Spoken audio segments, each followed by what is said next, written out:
Welcome to the latest episode of Platform Podcast. Today's guest is Zenk. Yo is one of the most recognisable figures in the European scene. He is regularly at events. In fact, this year he was at Brest Berlin and he was also at Real Street Amsterdam and can just be regularly found on the competition circuit at places like Winter Clash and things like that. On top of that, along with his crew, he regularly puts out videos, and for quite a while, he was sponsored by Grindhouse, Rems, Ground Control, and Blade Life Clothing. That was until coronavirus hit, and then things just kind of seemed to dry up with Rems. They stopped releasing products. They stopped, updating their social media. Even none of the team just had any contact from them. Yo stayed loyal to the brand for the better part of another year, I think it was. And then, I'm not entirely sure what happened, but he quit. And recently he's been riding Roses. I know that he's been on a recent trip with them to Portugal. So hopefully he's getting announced soon because he's been getting flowed for a while. He's been promoting the skates for quite a few months now, possibly even more than a year.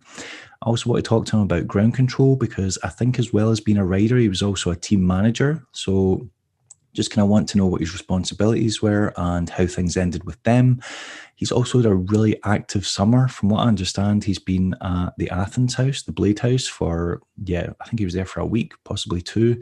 And he's been to quite a few events this summer. And I think he's also working on another project. Loads of stuff to talk about. I've met Yo before at Winter Clash. We did a pro panel and he was, a good laugh, nice enough guy to talk to. So looking forward to catching up with him. Before we go any further, just want to give a quick shout out to Session Moth, who sent me a little goodie package. They are a new Scottish-based company. They make socks. They sent me this nice t-shirt and these socks. I'm particularly a fan of the moth motif. I will drop a link to the shop below. You can check it out. Also, I'd like to thank my Patreon supporters. They're listed on the screen now.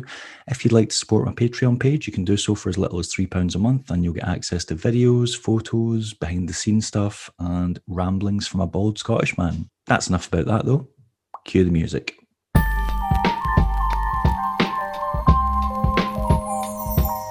The platform. The platform. The platform.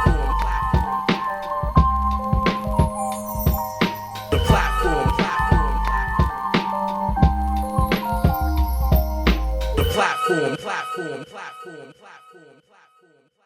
Hello. Did you just take a photo of me there? Is that what happened here? I just filmed a little Insta story. Probably uploading later because I didn't manage to. Directly put in Insta. How are you? I'm good. What's going on with this hair? You've grown it out. You're looking like a hippie these days. You think it's grown out? I just cut it actually from here. All right. Okay. A couple of weeks ago before Greece trip. Pretty happy about it. It was hair, like you should, I don't know, but there are some projects that didn't come out yet where I had long hair, and you might not have seen that. You're always hiding it with a hat and the John Lennon specs. True. With the hat, you can't really see many times, but I don't know. It had to go. I'm pretty happy. Okay. How's yours? Mine is. I don't think it's quite growing in yet. I'm giving it. I only shaved it for the summer. Normally, I've got a full head of hair. That's new colorway. Yeah. For summer. All right, bold jokes already. You realize you're the hardest person I've ever had to get on this podcast. Like everyone else I've asked and they've just went, and we've arranged it like that week or like even a couple of days later. I'm sure I've been asking you to come on here for over a year. Yeah, I mean, we talked about it many times, and it's not like I actually like avoid it completely, even though sometimes I thought like, okay, it's not the right moment, or I didn't really feel it. It's not often that I really feel like speaking in public or something, even though this doesn't feel like public, but knowing it's like going out and whatever, like it kind of is not very pleasant to me, I must say. But I didn't really avoid it, just didn't happen. I'm happy that we could finally work it out. Right. Okay. There was even times where you were like, yeah, man, I'm ready to do the podcast. Let's do it. And I was like, cool, let's arrange a day and time. And then you'd be like, oh, and then months would pass. Yeah, well, I would just say like, this is maybe typical for me as well, just to say like, we should maybe, but as long as there is no fixed date, I'm not feeling like it's scheduled in the calendar. And then sometimes other shit takes over. And I mean, it's kind of a luxury appointment, so to say. Like, I mean, it's a good thing, but it's not always the thing that, like, it doesn't stress me to do it. I really would like to, but sometimes other stuff gets in the way, and then I'm sorry for that. But I'm happy we can finally do it. After I can't even remember who it was. There was someone I had on. It must have been a Rems rider, and I'm sure as soon as the podcast came out, Eugen instantly got in touch and went, "You have to get you on now. You have to get him on now." And I was like, "I've asked him. He keeps giving me the runaround. I don't know what to tell you." And Eugen was like, "No, he wants to talk now. He wants to talk." Yeah, well, I mean, there has been a few topics that we discussed with former podcast members that I could have had something to say about maybe. But let's say it was always, or most of the times, it's some controversial stuff. And usually I want to have a lot of positive shit to talk about before I do something, or it doesn't really make sense to me. No, I get it. So it kind of looks like you've been having the best summer of your life. Like you've been to so many events. Like you were at Real Street Amsterdam, you were at a Brest Berlin, you've just got back from Athens Blade House. Yes. Am I right in thinking you're going away again soon? We planned a big project, but it didn't happen. So right now I'm kind of improvising, getting a few work hours in there as well. And just had to recover from a few things as well, just not so heavy injuries or some shit like that. But sometimes it takes a few days or even weeks to get back on track. But yeah, with this one project that we planned for September gone, like I had like a few weeks gap, but I'm still I want to do one more project at least, and I'm working currently on other stuff as well at home. But one thing to go somewhere, but it's not figured out yet. Nothing completely planned. I'm so far pretty flexible. What's the rest of the year? Eugen put it pretty nicely. The last week we talked about stuff and how it feels like in the second half of the year, because we usually get a lot of shit done in spring already, and then we feel like everything else is bonus. And the same, like for him, good stuff coming, good stuff coming for real. And he's got a new pro skate edit to. I'm assuming it's probably already finished, knowing him, because he's that much of a workaholic. So yeah, they didn't let me watch the final thing because it wasn't final, but I've seen the clips, and I'm not gonna say anything, but it's delivering for sure. And I did a couple good projects, like from my feeling, pretty good project that aren't out yet, and some things are out already from beginning of the year. So I feel like,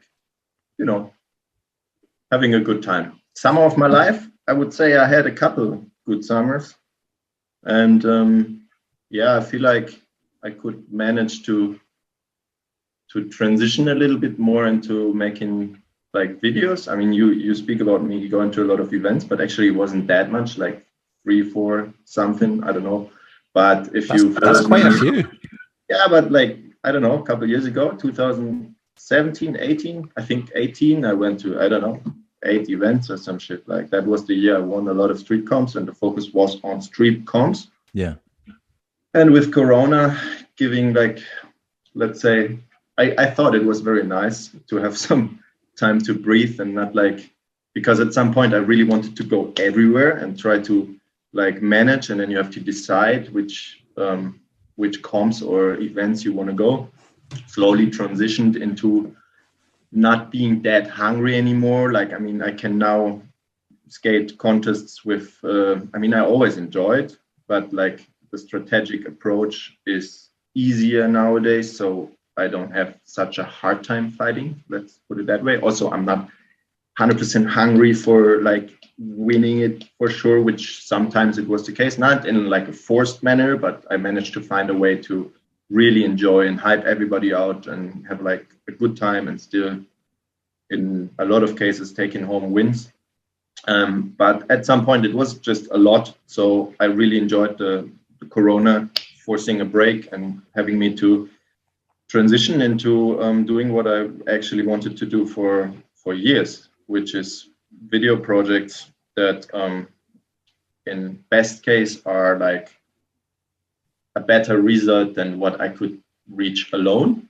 And I always dreamed of people like just adding me to their squad or asking, hey, can I be in the video or something like.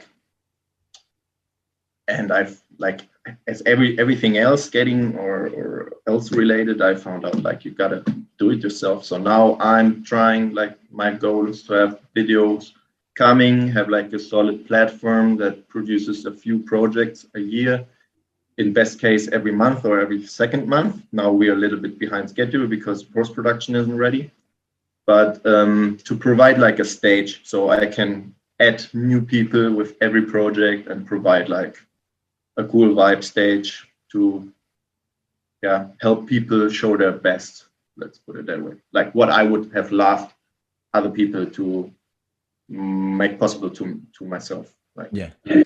I mean, you guys have had quite a few projects out in the past few years with like the Munster Blade guys. Like I feel like you haven't put out a section of your own in quite a while, but you've had like Campion. I love it. People rinsed me the last time I said this, but Campion Suave. Can you just say it 3 times for other people?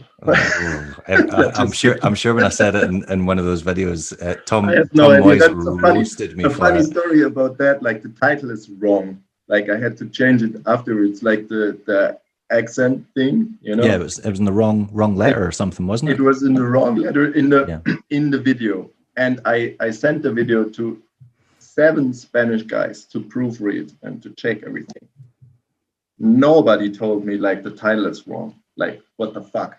Really? No one's looking at the title though. No one's looking at the title. They just want to see their clips. Whatever. I'm just saying, if you pronounce it wrong, like just it's the accent which is wrong, so it makes you pronounce it wrong. Right. How do you pronounce it?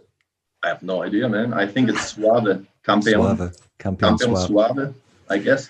But I'm not a Spanish fluent, so it was more of a creation of what the video was about, and it just like I wanted to have it suave from the beginning, and I collected a lot of songs about it. There is a lot of major funny songs with this word, but it didn't work out. I used other stuff, but the names like stuck. And then this old guy, I'm sure you remember like the scene with like this old champion guy who tells us he was campion, whatever. So yeah, I thought that was a nice fit. Okay, so that was a conscious move, because I was wondering like why you hadn't just brought out a solo street part in quite a while, because it's been a few years. But I mean the last solo part was True Form, which was spring last year, which just like we filmed right after Habibi's. Like basically my footage for Habibi's was filmed like already done, and I had way much than anybody else, and I transitioned to the Rogers skate. So we said, okay, everything on the Rogers is for a new project. So that's why a few clips of the True Form match the sessions in Habibi's, which is same spots and shit, but I just put my stuff in the True Form. And afterwards I really felt like I like to like not film every weekend, one trick or whatever, just go somewhere 1 week, 2 weeks, vibe with it, just have the best time, and clips will come. It's not like mission skating. It's not like I need this one thing off the list or whatever, which I just recently started again, like another project, but it needed a reason. You know, there was no reason. The True Form was like sitting there, like with new skates, with nothing, but no reason to put it for something. So I just released it as like, here, fresh new me. And afterwards I focused on, just go somewhere for a week or for 2 weeks, film something. Usually I would have just like, I could have used my clips for one full section, which is not like a year filmed section, but it was enough clips every time. So it's mostly one section of me plus other stuff, all of these videos. That's what I was going to say, because even True Form's not a solo thing, because the rest of the crew are in it. No. No? True Form is completely me. That's the one where you're doing like the curved drop rail, right? You've got the face mask. Yes, there's no other clip of anybody. Right. But you've seen a clip I'm getting that mixed up with the curved thing where I do the Unity. There is another dude, Etienne Vogel, who worked at Starlight a couple of years ago. He did a royal on that, and this clip is in Habibi's, where you saw like the session and the vibe and everything. I think I'm getting mixed up with that. Okay. So I put it in Trueform. Trueform is completely only Right. my clips. So what's the project that you were going to be starting that got abandoned? What was that going to be? What you told me that you had one that you were about to start working on, or you're about to go on a trip for, but it's not going ahead anymore. What? No, sorry. Repeat. At the start, you said that you were planning on going away somewhere for like another video project. September. Yeah. There was a little secret thing with a couple of people we wanted to fill. Like, I don't know who. I think Bobby was the main guy behind it, and Niels, some friends from Poland, some more people from Israel, and then it was a lot of people, and like we could have filled a van and go somewhere. It wasn't really planned out yet. A lot of people, not fixed plan, and we abandoned or postponed. But we had a big project in mind, and I think at some point we're gonna follow through with that. It shouldn't be forced. Fair enough. Speaking of projects, you've also got another one coming out, because Rossi's had all the guys from the team, well, a lot of the guys from the team in Portugal. You were there. Does this mean you're officially on Rossi's now, or what's going on with that? Because they've been giving you skates for a while, but you want a secret infos? I don't have any secret all the info. There's basically, I was there as a guest. From my side, it felt like kind of like showing gratitude to what I did the previous year for free, basically, or for product. It was a nice opportunity because I'm friends with half of the team, and the rest of the team I already knew from online, and it's amazing people. But I cannot confirm anything from Rogers. It's up to them to see what's going on, and I'm not even sure what would be best or what I'm like. Yeah. So far, I'm really enjoying my free stance as well, which has a lot of like positive side effects as well, like having completely free mind, not much obligations, only doing for the love, and that way I feel like since I left my previous sponsors, I unlocked some superpowers. Not want to sound like weird or corny, but like really not think about all of this bullshit or industry or what you have to do or whatever. It really adds some kind of energy. Like in Portugal, I really could feel like I was so free. I didn't have to do shit. I was there for vacation, and still I got like, I think, most clips of everybody, because I was just there like, let's collect this clip while we're here, you know. And but I could also just chill on the beach, which I didn't, you know. If I was not filming a clip, I would shoot photos and do this, help here, and talk to police or to whatever. I was diplomat many times, but like having really free mind was a really nice experience. It's a good fucking project. I think Marco is doing it, video editing, Marco Valera. Okay. Filmed most of it.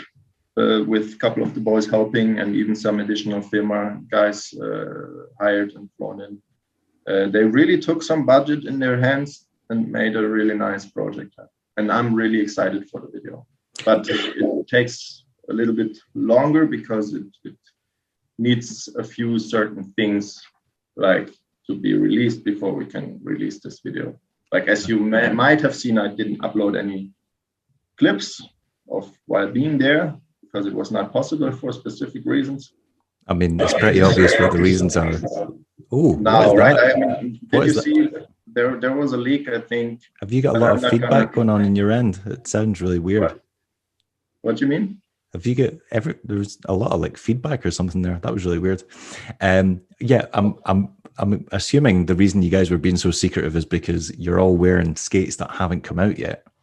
Well, funny thing is, not all of us were wearing those kind of skates, but I was, and that's why I didn't upload anything yet. But there is a lot of shit, and I also filmed a lot of Insta clips and stories and whatever, which I kept for later when I can show something. But I'm really excited for all the footage. I'm super proud on what we accomplished. Like, not like I did some shit I'm very proud of. I'm very proud of what the boys did there. Like, everybody really fucked it up. Like, I'm pretty happy. Like, I'm not sure what like it's a lot. It's really a lot. So I have no idea what's coming out of this. Like, I really don't want to be the editor on this, because I think we filmed probably about 120, 130 clips with different angles. And like my last project with multiple people, which was bronzed, was like 40, which was 10 minutes. So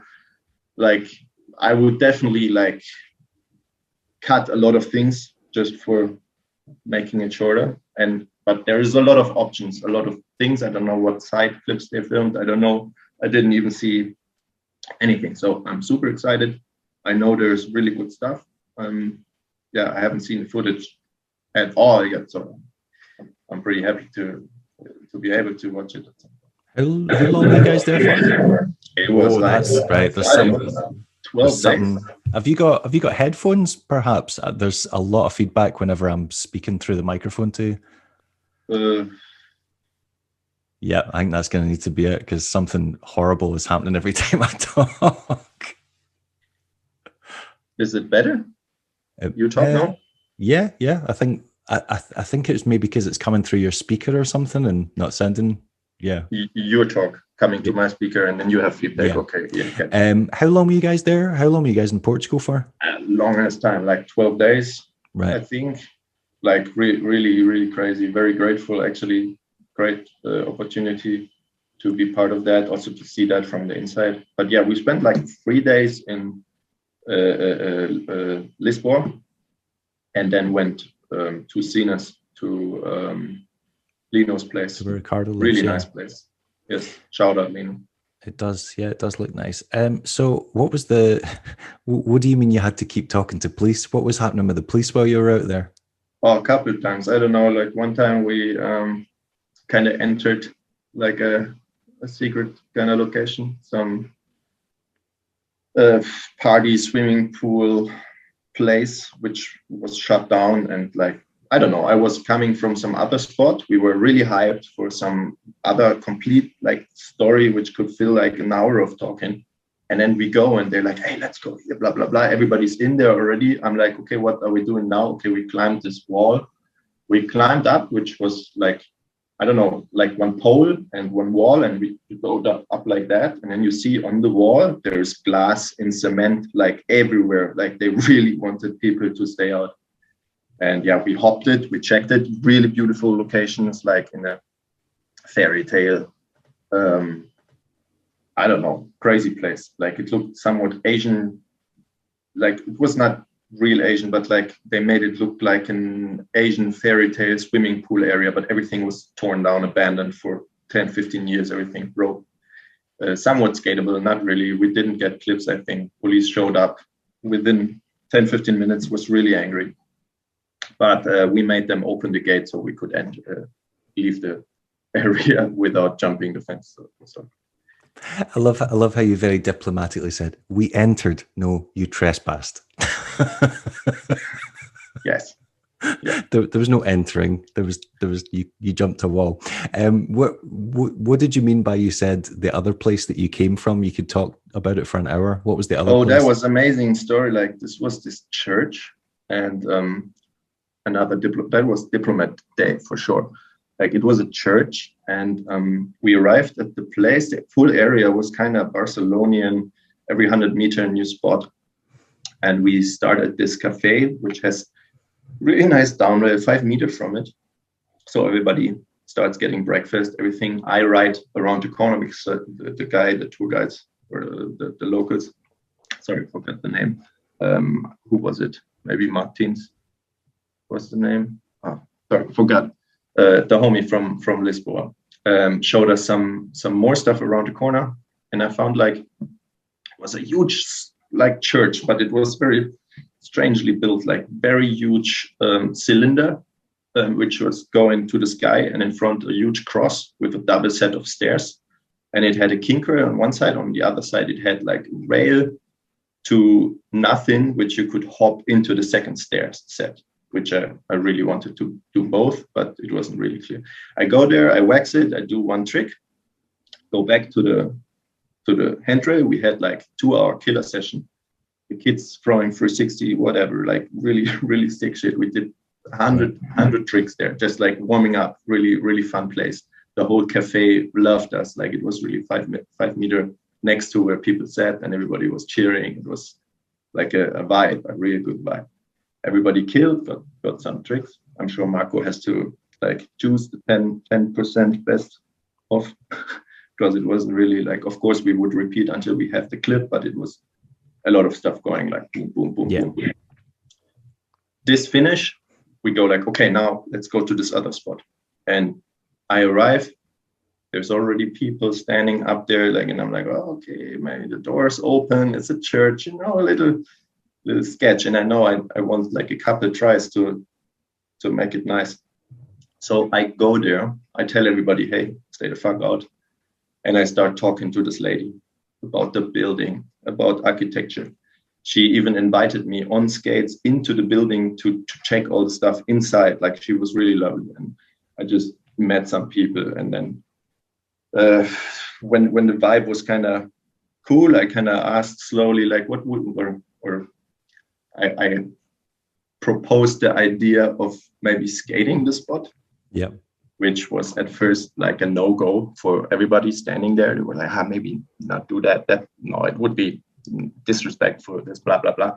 And I'm keeping, you know, I'm like, yeah, but keep talking. Always like, yeah, I don't really mean it disrespectfully and blah, blah, blah. And after 10 minutes, they were all like kind of on my side, but they were saying like, okay, the priest will come in 55 minutes, I think, or 45 minutes. And he is old school. He will hate this shit, you know, but they all like felt like I was really like the whole thing. Like, I mean, it's true for me, but also it's kind of cliche to say like, hey, this is our way to God, like our kind of art to put on this canvas, which is the spot. And we fill it with life and nothing's going to break. And what is your worries and everything, just taking away any fear or worries, what could happen. And also assuring that we know what we do, and also showing like the benefits it could create to everybody. In the end, they let us skate, and they were like, "Oh, please make it." There was one girl. Shit, what's the name? Shout out to her. Like, lovely lady. Like, I don't know, maybe 50 years old. Super great spirit, like energy, like all over the place. First, she was against it. Then she prayed for us that everything works all right, and we finished before the priest comes. Like she went inside to light a candle for us to finish the job before the priest comes. Okay. I lace the trick. I do it 5 times until we have it filmed. Like I kind of felt it right. And then Neil says like, hey, I kind of want to skate it too. And he chose the kinker. Actually, he did the Christ fish without thinking about Christ fish. But yeah, it was kind of a funny coincidence. He laces like just, I don't know, 2 or 3 minutes before the priest shows up, or everybody goes into the what's it called, the mess, no, like the event going on in the church. Right.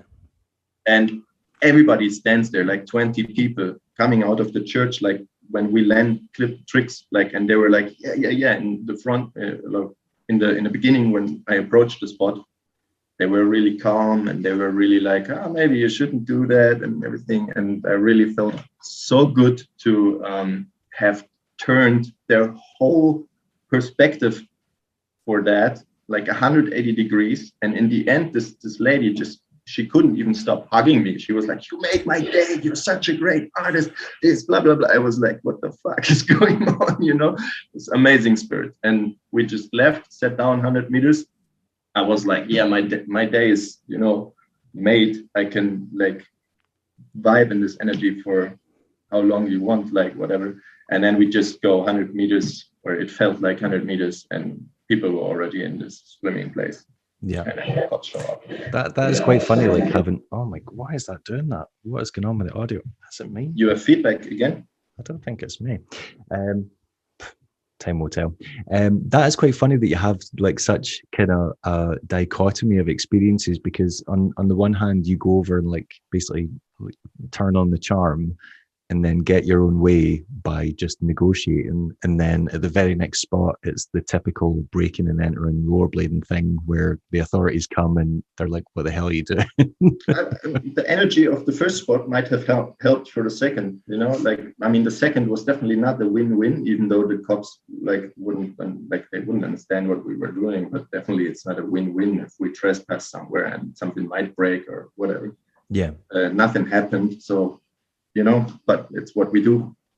If nobody gets really a damage or something, I think it's kind of all right to not search for weeks for who is the owner of the thing and can we maybe shoot some pictures or whatever. But at the church, it was 100% win-win.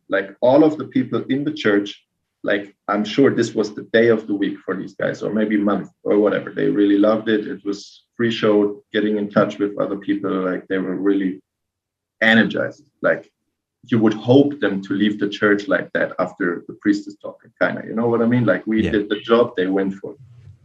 So that is a good story though. So were there any other highlights from the trip in Portugal? Because if you guys were there for quite a while, there must have been other stuff that happened. And the beach had some proper characters there as well. Rob G was there.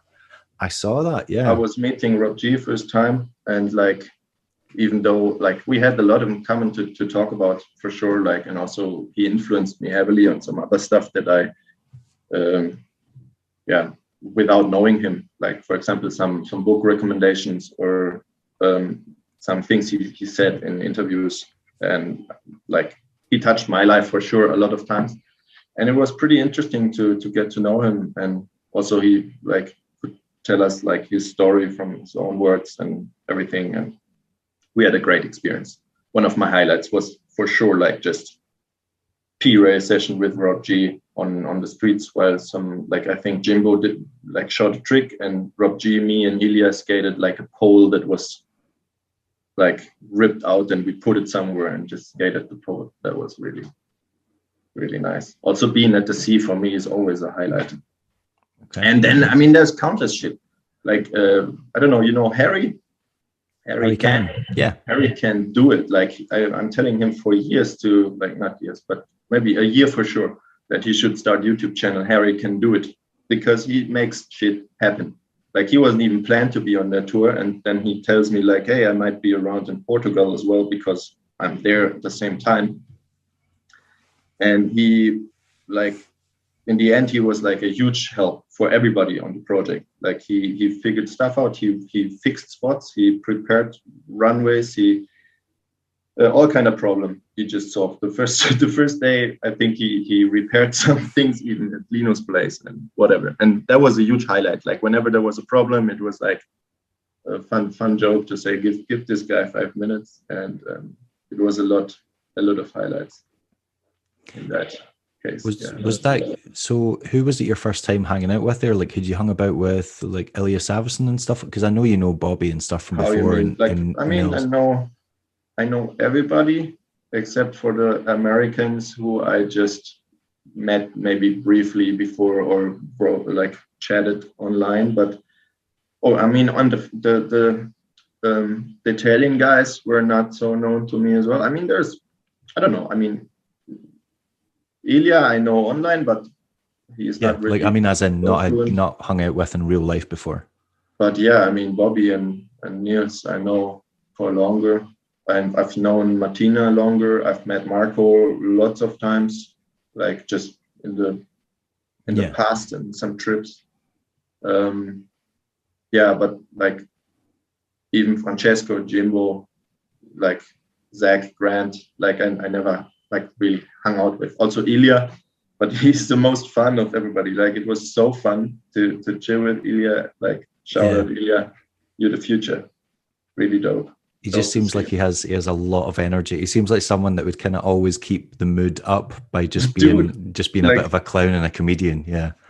I think it's easy for me to produce content, and I see this guy and I have nothing. I'm not doing anything. I'm not doing shit, I'm laying on the beach and this guy films an Instagram on the fucking beach. And I'm what the fuck? I filmed it. That was kind of part of it. But what the fuck is this guy doing? And then he delivers so nice. I'm a fan for sure. Like 100%. I really love the guy as well. Like hanging out. Like I really would like to be able to, I don't know, even fly him out for projects and some shit. Like he's lost in some Russian basement kind of, you know. I mean, Siberia is really far away, and I mean, I'm sure he loves it there and he does the most out of it. But I really would enjoy seeing him like tear shit down in Europe more often. Yeah, agreed. He's like a one-man TV show. He could, yeah. I feel like he's just got an endless amount of ideas for interesting, weird, and random videos. Were you able to communicate with him that well? Because I'm sure I'm sure Bobby told me he doesn't speak much English. Is that right? Yeah, I mean, of course, Bobby and also Niels a little bit. They speak a lot of Russian. Like, right, okay. Without Bobby, like Ilya's experience would probably be a little bit more short. Let's call it that. Like they definitely speak a lot of Russian, but Ilya's English is getting better every year, and now he's really focused on learning it for real. And I know his intelligence will allow him to learn this shit in the next year, and then there's no problem. Like already, you can talk with him. You know, he's learning with every second. You really see his mind work it out. You know, like he has the vision and he's putting the information where it belongs. So I feel like he's going to progress really, really fast. Nice. So I'm assuming Rossi's paid for you to go on that trip, like paid for your flight. So they paid expenses. Yes. I don't feel like they would do that for someone they don't want to be on the team. Yeah. I mean, like my feeling is like they kind of would like to have me on the team, but the budget is not allowing, which is so like, I mean, I don't want to say bullshit or whatever, but I'm kind of sure, like, I mean, right now, economical situation, etc., and how wise is it to get one more guy on board, etc. But just generally speaking, I'm sure they could kind of afford it, but they would have to increase the budget they have for the team. Yeah. And I'm not 100% behind the numbers, what's going on there. I'm not 100% sure, like, if, like,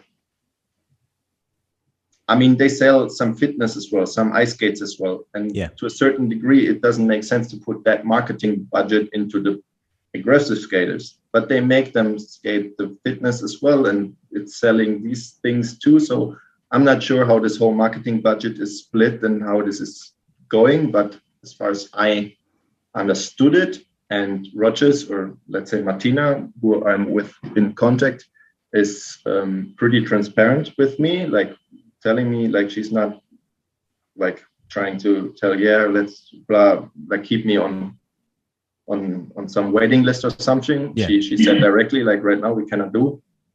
And I think it's also because they increased the amount and the salary a few times already for the existing team riders, which I think is very good. And also when I was considered like even an option to put on the roster, Ilya was scheduled as well already, and I was not at all going in that way. Like, I think Ilya anyway before me, because bright future, everything. And so I cannot really say anything about it, even though I feel like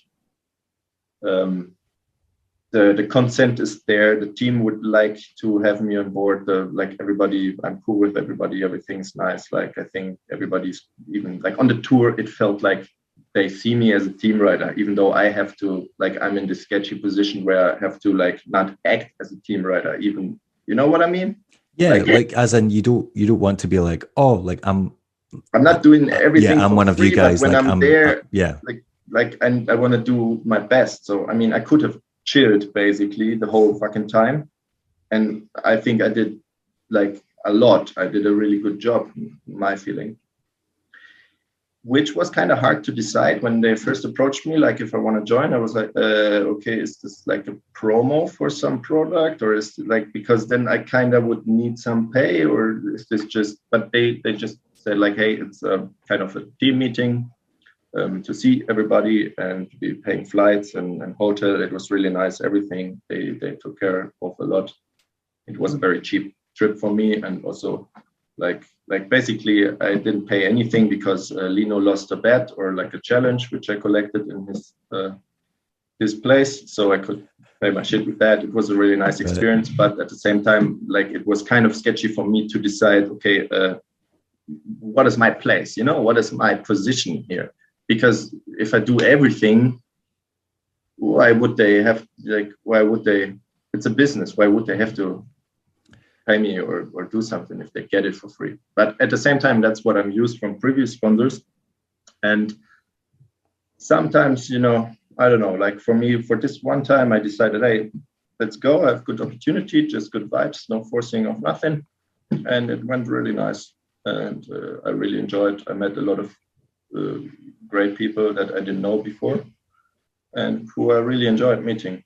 And good times. Hopefully very, very good outcome of video, which I'm looking forward to. Well, and let's see where it goes. Like, I mean, I don't know what to say about it. Plus, like, it's one of these things, if you say you got a lot of content for the video and then the video comes out and people are like, whoa, Zenk's clips were insane. It's kind of like, I don't know if you remember when Yuto Goto first got on the team, they put him on as ambassador and then there was this massive uproar and everyone's like, he is not ambassador level. What the hell are you guys doing? Put him on pro. And I feel like there was such a backlash that they were like, yeah, it probably does make more sense. And I feel like if there's enough public desire for it, that kind of wills it into existence. Yeah, pressure from the community might help in some way, but I mean, the circumstances need to work as well. Like right now we're going into crisis again, kind of macroeconomical, who knows what's going on. But at the same time, okay, like it would be lovely to cover the fucking energy bills. That is a scary upcoming prospect, definitely. Have you got any idea when the video is going to come out? Like, do they have a release date for it? Because obviously I know that I don't want to spoil anything, but my first initial info was September, October. And I think there needs to be a release of something, and then there needs to be a release video of something, and then it's coming. I love how you're trying to be all coy when everyone has seen the Yuto Goto photo on his Instagram of the box of the skate. Everyone knows it's he's spoiled already. Okay. Yeah, and everyone knows he's in Australia filming with Karsten Boysen. So I'm fucking traumatized because I arrived there. I find out because I was asked, hey, you want to skate those new skates? Blah. And I was like, new skates, yeah, kind of nice. But I already had new skates because from the previous project, which is already let's start from beginning. We had another project, which is filmed completely, 2 weeks banger footage. Like I really like what we had, but it's still in post-production on the homie. Dennis Bitke, shout out. He did Habibis and Bronzed and a couple of other things. Right. Which is still in post-production. And I fucked up a skate, which was a sample, and it kind of had some problems, which is usual on the samples. And they sent me a replacement, and it's also a blue one, So I felt like, okay, I could also go with that one. But they said okay, there is a new one coming. Okay, I take it. Am I the only one going with that, or is other people? No, you won't be the only one. I arrive. I'm the only one other than Francesco on the skates, and I'm like kind of, oh shit, so I cannot post anything, And then it became... Why would they do that? Like, what I don't get is, if they know, why would they send you a sample knowing that you go out filming and that you're going to film for a project? Because then you're just got this footage that you no. You got it wrong. Like on the project, the previous project, right? I fucked up a sample of the Niels Janssons. Okay. Like the first Niels Janssons I skated a long time. Then I put black sole plates to film this project with. And then the shell had a little issue on some part, which they said is from the two things melted together, which is when there's a sample, the heat is not the same as in the food production. That's why on the samples, it can have some issues. Whatever. I destroyed the skate. It's still working, but I destroyed it. And they sent me replacements for that one, for the Niels Jansson with black soles, which is a blue skate and black inside. Kind of similar skate. For me, no difference. If I have a new of this, this one is bright blue, this one is dark blue. So I'm saying, yeah, okay, no problem. I skate the new skate when it comes out. It's kind of cool if I skate the new skate. I arrive, and I'm the only one, other than Francesco Fra Fama, who is a killer from Napoli, I think, from Italy for sure, like a great guy. Within days, we would figure, okay, it's kind of sketchy with stories and everything, like I think there was one incident, Bobby leaked it by accident, and it was like 1,000 people saw it, but nobody realized because it was like on the back or whatever. And like organization went nuts, but they were like, okay, no blue skates. Really, you need to be careful. And I'm like, what the fuck? I have these skates. I cannot do stories. I need to proof check everything 3 times. So I was stopping to do stories and always just upload in the night, like just spend half an hour on Instagram daily, just at night, uploading own stories, doing nothing else, and just checking all my stories if there is like any leaks. And it happened a couple of times that somebody almost leaked something, and it was an issue. We also didn't participate in some event there and went for some other stuff. And I'm not sure if it had something to do with not showing those skates. I didn't really understand it. I don't want to like question authorities on that. But if you bring a skate to a tour, you kind of take the responsibility that it could be leaked. Yeah, you need to expect that if you're out in public filming, you might run into other skaters. Some guy could just upload it, like somebody filming you and then upload and you repost and like, yeah, whatever, like it could happen. Luckily, nothing happened, but still, I'm like triple checking everything, like, and not spoiling now that it's done. But if you two spoiled already, that's good. Yeah, he's filming, I think, with Tom West. No, Carsten is there, but I think he's there for some Nitro video shooting. Oh, right. I wasn't sure. I just saw that Carsten was out there as well. And I thought maybe they planned to go out there together or something. I don't know. I'm not 100% sure, but I met Carsten in Athens just a couple of weeks ago. And I think he said he's going for a Nitro shot. Maybe he helps out as well with the filming. But as far as I understood, right. So he goes with Tom West. He's there on a snowboarding project. Did you say Nitro? Mm-hmm. Yeah, right. Okay, got you. Yeah, Carsten's doing all the Nitro stuff for the last couple of years. All right. So I might have guessed that wrong. But then I would imagine Yuto's not just there for a holiday. Yuto's No. Tom West. Like Yuto's there putting in work. Yeah. Mm-hmm. Right. And I'm waiting for it long time. Like I think beginning of last year, when I dropped True Form, even Yuto asked me to do a project together, and we were thinking about, and then he injured himself, and we didn't talk about it for a long time actually. But he was out for long, and I'm really craving some footage of the boy. What happened? I didn't know he was injured. I just thought he'd kind of like disappeared for a little while. I don't want to spread lies because I'm not 100% sure, but if I'm correct, he had something on his shoulder which needed operation for a while, like surgery. Right. And I think he finally got it. And then he said he was skating, but he also posted a picture with 3 unskated skates, which tells me, okay, he wasn't on skates for kind of half a year. Well, yeah, he had to recover and stuff. So, yeah. True. And now, like, I'm hoping, but I'm pretty sure, like, I think he released some project a couple months, or I don't know, last month or something, where Eugen said there was at least 1 or 2 new clips, and he can differ this kind of stuff. I see it, and it's YouTube clips like last year, this year's all blows my mind. I'm sure he's back on skates, but yeah, I can't remember. Right. And I'm expecting banger from the guy. Like, he's one of my favorites. Sure. Yeah, he's got an incredible style and trick selection as well. Am I right in thinking you're also on Kaiser now? Is that right? Are you going to give me a single straight answer during this entire podcast, or am I just going to have to fill in the gaps? I'm in good contact with Matthias, and I'm riding Kaiser Fluid 4. I'm riding the new ones already. I have a couple samples of other skates at home, other frames at home, and I'm supposed to be on the Kaiser team on the new season, right? Which is now, but the team product, this or that, I don't want to spoil anything that could happen and is not fixed or this or that. I'm working on a project which could eventually become, like, it should be a section, but eventually it could be a Kaiser section.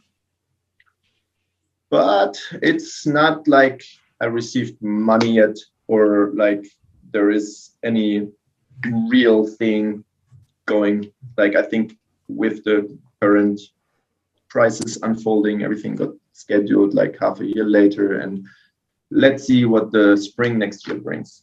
And if everything goes right, like, I mean, I collected some really good clips so far already, not like go somewhere for a week. And I mean, on tour, my main goal is nothing happens. I'm shooting for 10 steps below my limit and just get clean stuff and leave unscattered.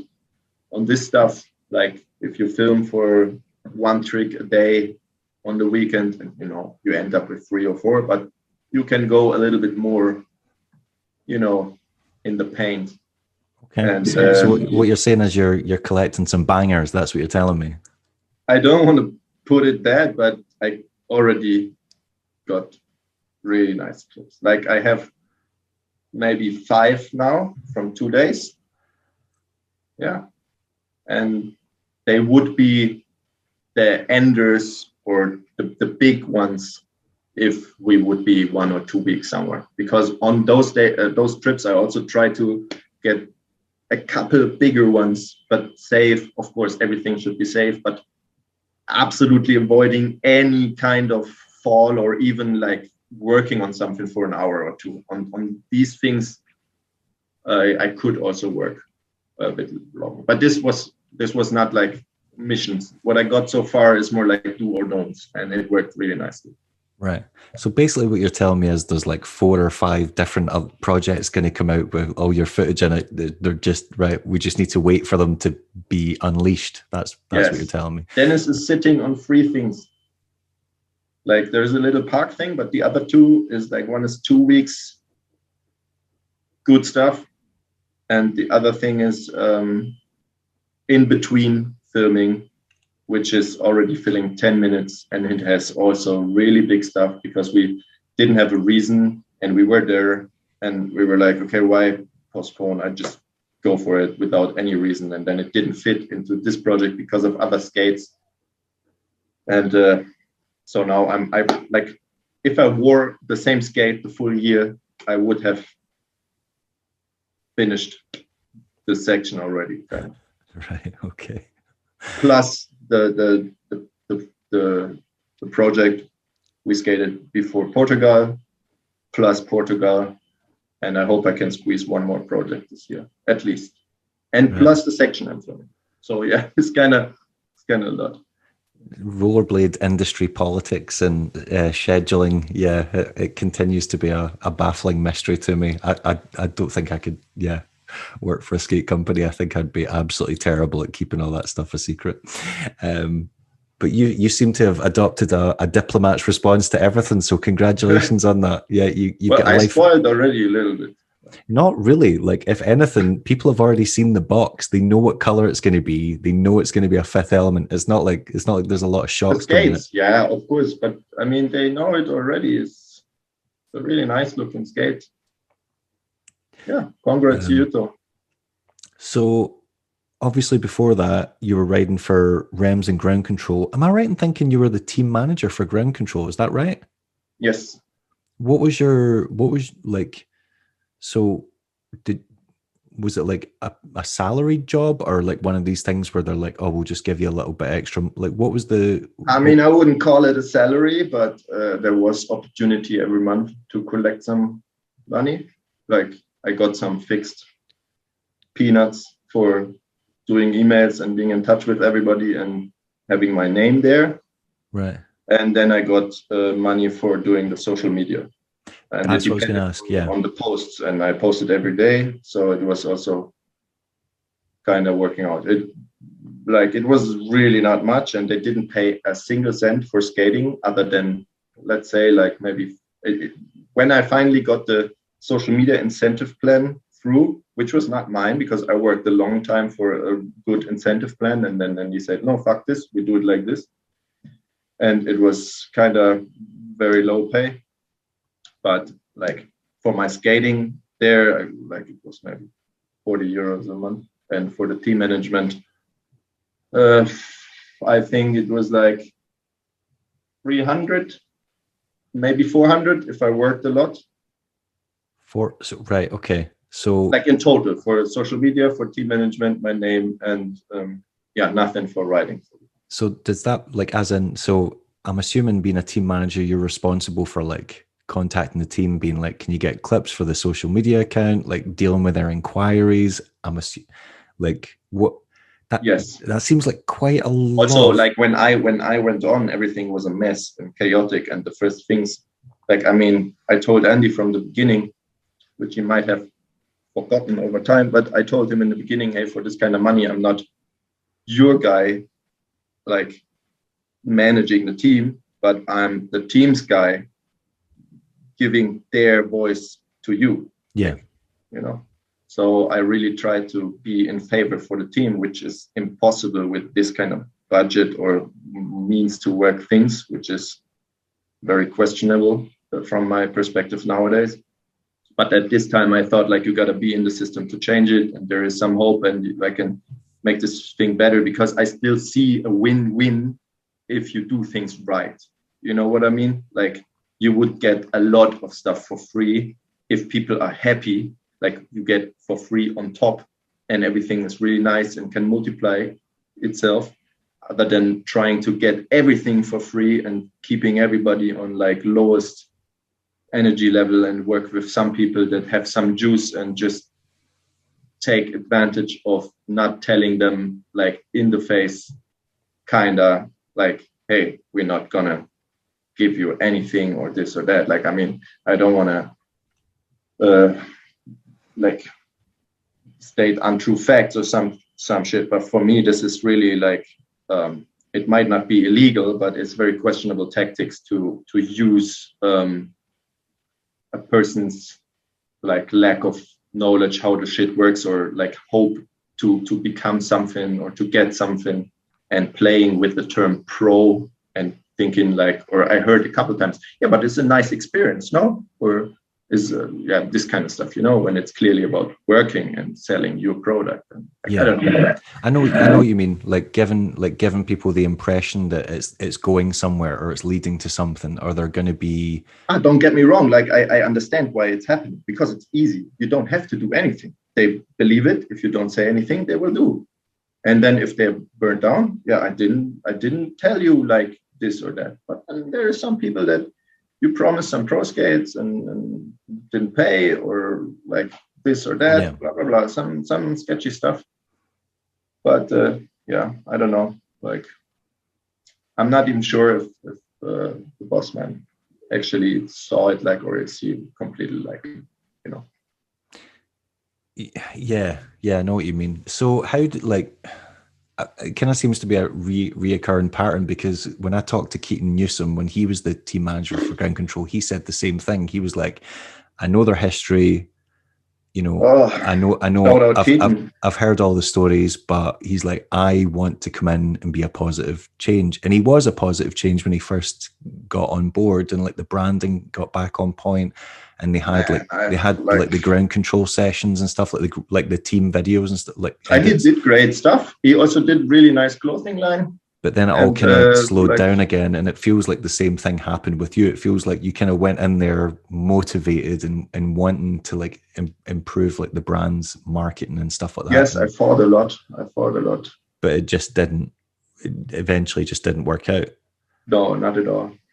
Like, I mean, my first things I tried to do there was like getting in touch with everybody that has been on ground control and just been forgotten over time, never got responses or this or that, and just make things positive, just without putting them in a pro team or whatever, but just end things on good terms or come to good terms, because I think everybody that wrote for a company could still be like on board. Like, I mean, if they had a good experience, they would speak positive about it. You know what I mean? And there is no company with so many burnt bridges.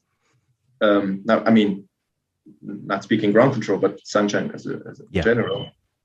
so many burnt bridges that it's like it cannot be good for a company. So that was the first thing that I was trying to take care of, like getting in touch with everybody and just making sure like maybe they even get some product from time to time, or like depending if they are skating or not, or just being in touch and getting to know, and then realizing team is huge and what can we do, and breaking it down to a couple of people trying to support these. Didn't work at all. As I said, I worked on incentive plan for social media for a long time. Like 2-3 months, I basically collected inside info from every other company on the market, how they are doing it. And then I built like a thing that would work nicely for ground control.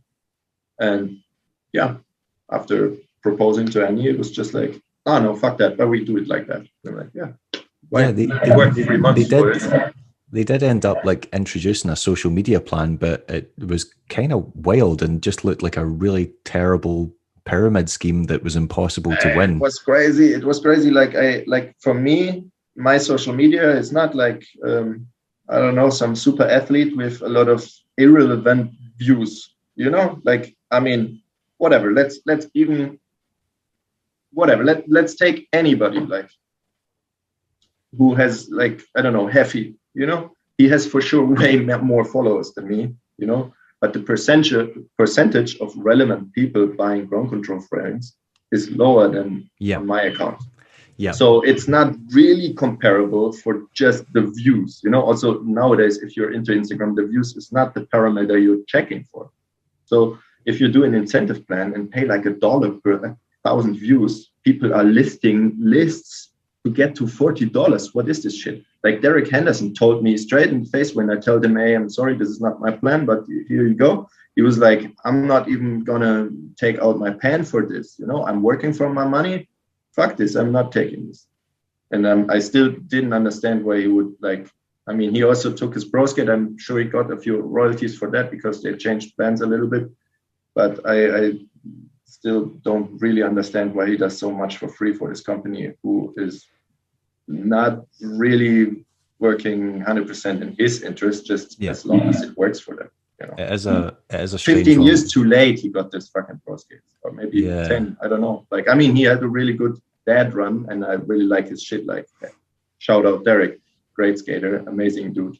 I don't want to I respect your own decisions. Like, I don't know where it's coming from, but from my perspective, I had a lot of people where I thought like, why are these guys doing everything for free?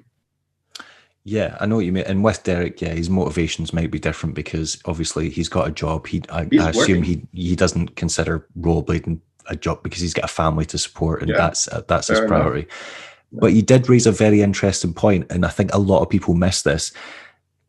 Just because you have a huge social media following doesn't mean you can sell product. And there's certain skaters, and I'm not going to name them, but everyone knows who they are, and they go towards this social media following and say they get like 20,000 followers or 50,000 followers or even 70,000 followers, and their videos are getting tens of thousands of views, and people are like, why is this guy not in the pro team? Why is this guy not got a pro skate? It's because those 50,000 followers might not translate into even 10 sales, because if they're not rollerbladers or they're not like passionate followers of the sport, they might just be a fan of the spectacle they're seeing on that Instagram account. They might not even skate. They might not even have any, they might not, and that's great. It's great that other outside people are seeing the sport. But if it doesn't translate into a sellable product, like if someone has like, I don't know, 80,000 followers on Instagram, and then they go, right, we need to give that guy a pro skate because he's got 80,000 followers. Look at all the interactions he's getting. That doesn't mean he's going to be able to sell the skates. Like the skates could come out and all those followers go. There's a lot of misconceptions about that stuff. There's also people like not even showing skates that are for sale and thinking they're selling stuff. You know what I mean? Like there's all kinds of misconceptions, and also like how to read all the, I mean, I'm not even considering myself an expert. I know way more than myself 5 years ago, but I cannot say I understand the algorithm for 100% because every week it's different and it's changing. Now it's getting TikTok-ish, and I really I must say the last, I don't know, at least before Portugal, I I stopped posting as much because I stopped enjoying it. I really only post if I really enjoy what I have there and make something nice. I don't watch as much. And I focus on, I do some stories which have great views. So I can still follow the plan, like for Grindhouse, doing a little bit promotion there, and also for my other supporters, and also to keep in contact with following in general. Yeah. But I really don't post every week anymore. Like if I'm not having like a pro sponsor who pays me for that shit, like, I mean, Grindhouse pays me for advertising, but I can make up with wearing like this shit on nice stuff, on events and in stories, and I do shout outs every week, and they see through my code there's people coming as well. So, but I keep it on a minimum. Like, I really don't want to follow through if I don't understand this. You know, I see so many people running after this algorithm of this app that can decide from one day to the other, like, now we don't pay you anymore or whatever. Like, I mean, I've seen a few peeps getting really nice pay from Instagram and TikTok and stuff like that. So it can work, but it's definitely a very, very toxic environment. And it really, like, also from my time with Ground Control, when I posted daily, like, it's not much. And if you prepare for a couple of days, it's also okay. But sometimes it really messes with your head. Like, I still got to post today. Like, no fucking break. Like, yeah, like it plays on your mind because you're always thinking about it. Yeah. Yes. And it's weird. And then on top the stories, and now Instagram wants you to be live, and I'm not going to do this shit. You know what I mean? Like, maybe someday when I have something to say, but not like on the random. Like, why would I, like, I just saw like a podcast of somebody saying like, hey, you remember when we took Polaroids from the food that we ate and sent it per mail to somebody? Like, who gives a fuck? And now it's like the standard. Like, it's a cliche to talk about, but I mean, it's not about, like, as an influencer, I feel like I'm not, like, I have to consider myself an influencer, even though in our niche thing. Yeah. But in general, influencers, are they selling actually what they are doing, or are they selling the lifestyle of influencing? You know what I mean? I know, like, what you mean. Like, as in, make like, a picture of yourself eating nicely in a cafe. Are people influenced to go to a cafe and enjoy the nice atmosphere, or are they influenced to take pictures in a cafe? Yeah, because it's selling this, like, it's selling this idealized image, like, I'm having a successful life, you can have a successful life too. And then people go, well, I'm going to start documenting every aspect of my life, and it doesn't actually create sales for the restaurant or the product that they're promoting. It just creates more people wanting to be like them. Yeah.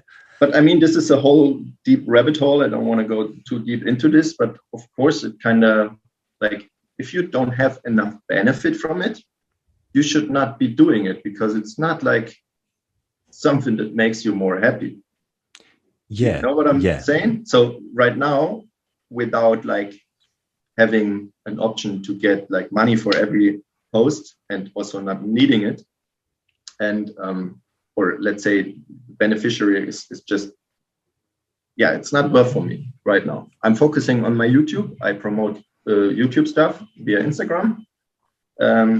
And I'm focusing on what I love. Like, skating right now is pure love. There is a few things with industry, but it's not frustrating anymore since I cut Sunshine.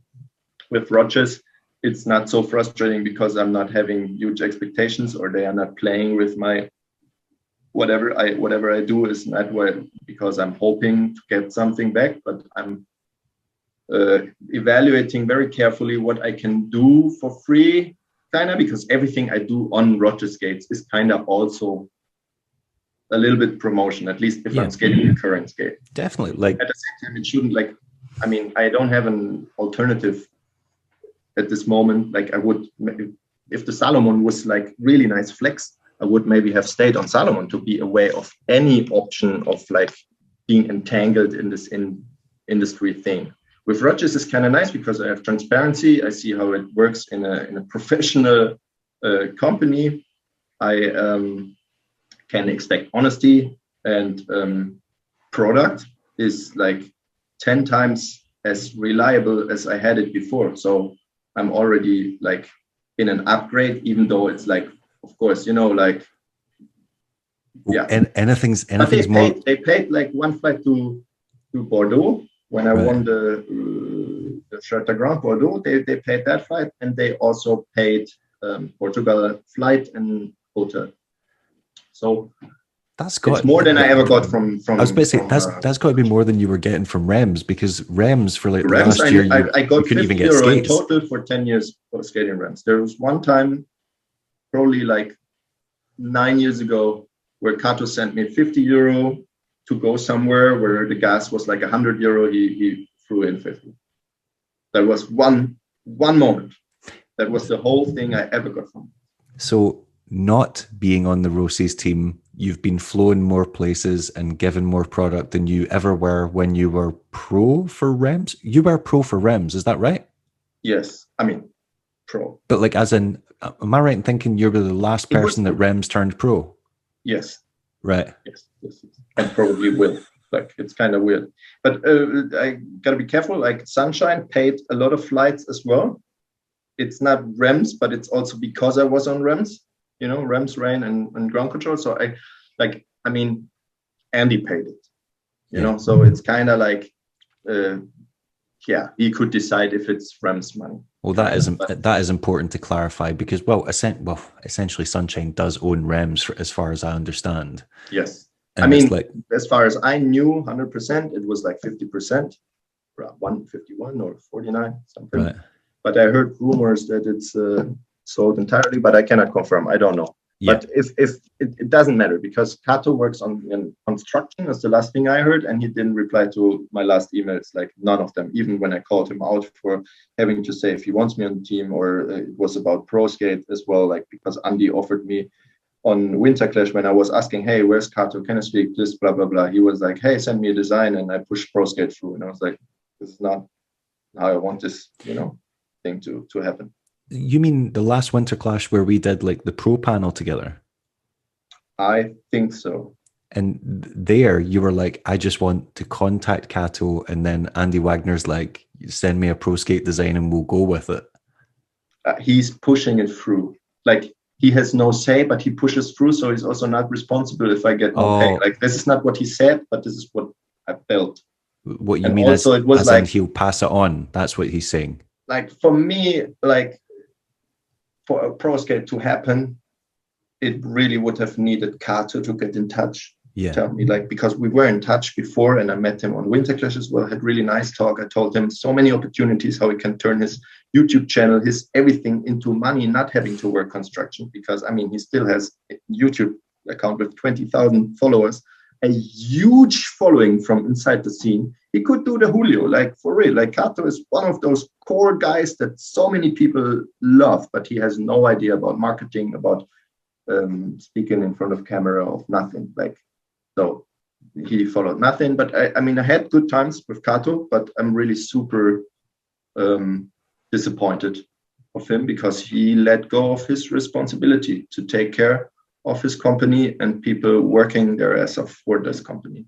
And what I needed for Pro Skate was him to contact me, say, hey, let's work together on a design, and money, like, financially, I can offer this, and is this cool or not? Like, and if it was like what was possible, if I felt like the brand is low, but they do what they can, no problem, like, I would have worked for P in the topic, not speaking about money, until the writer feels like he deserves some, and then like avoid it, or like, it's very weak.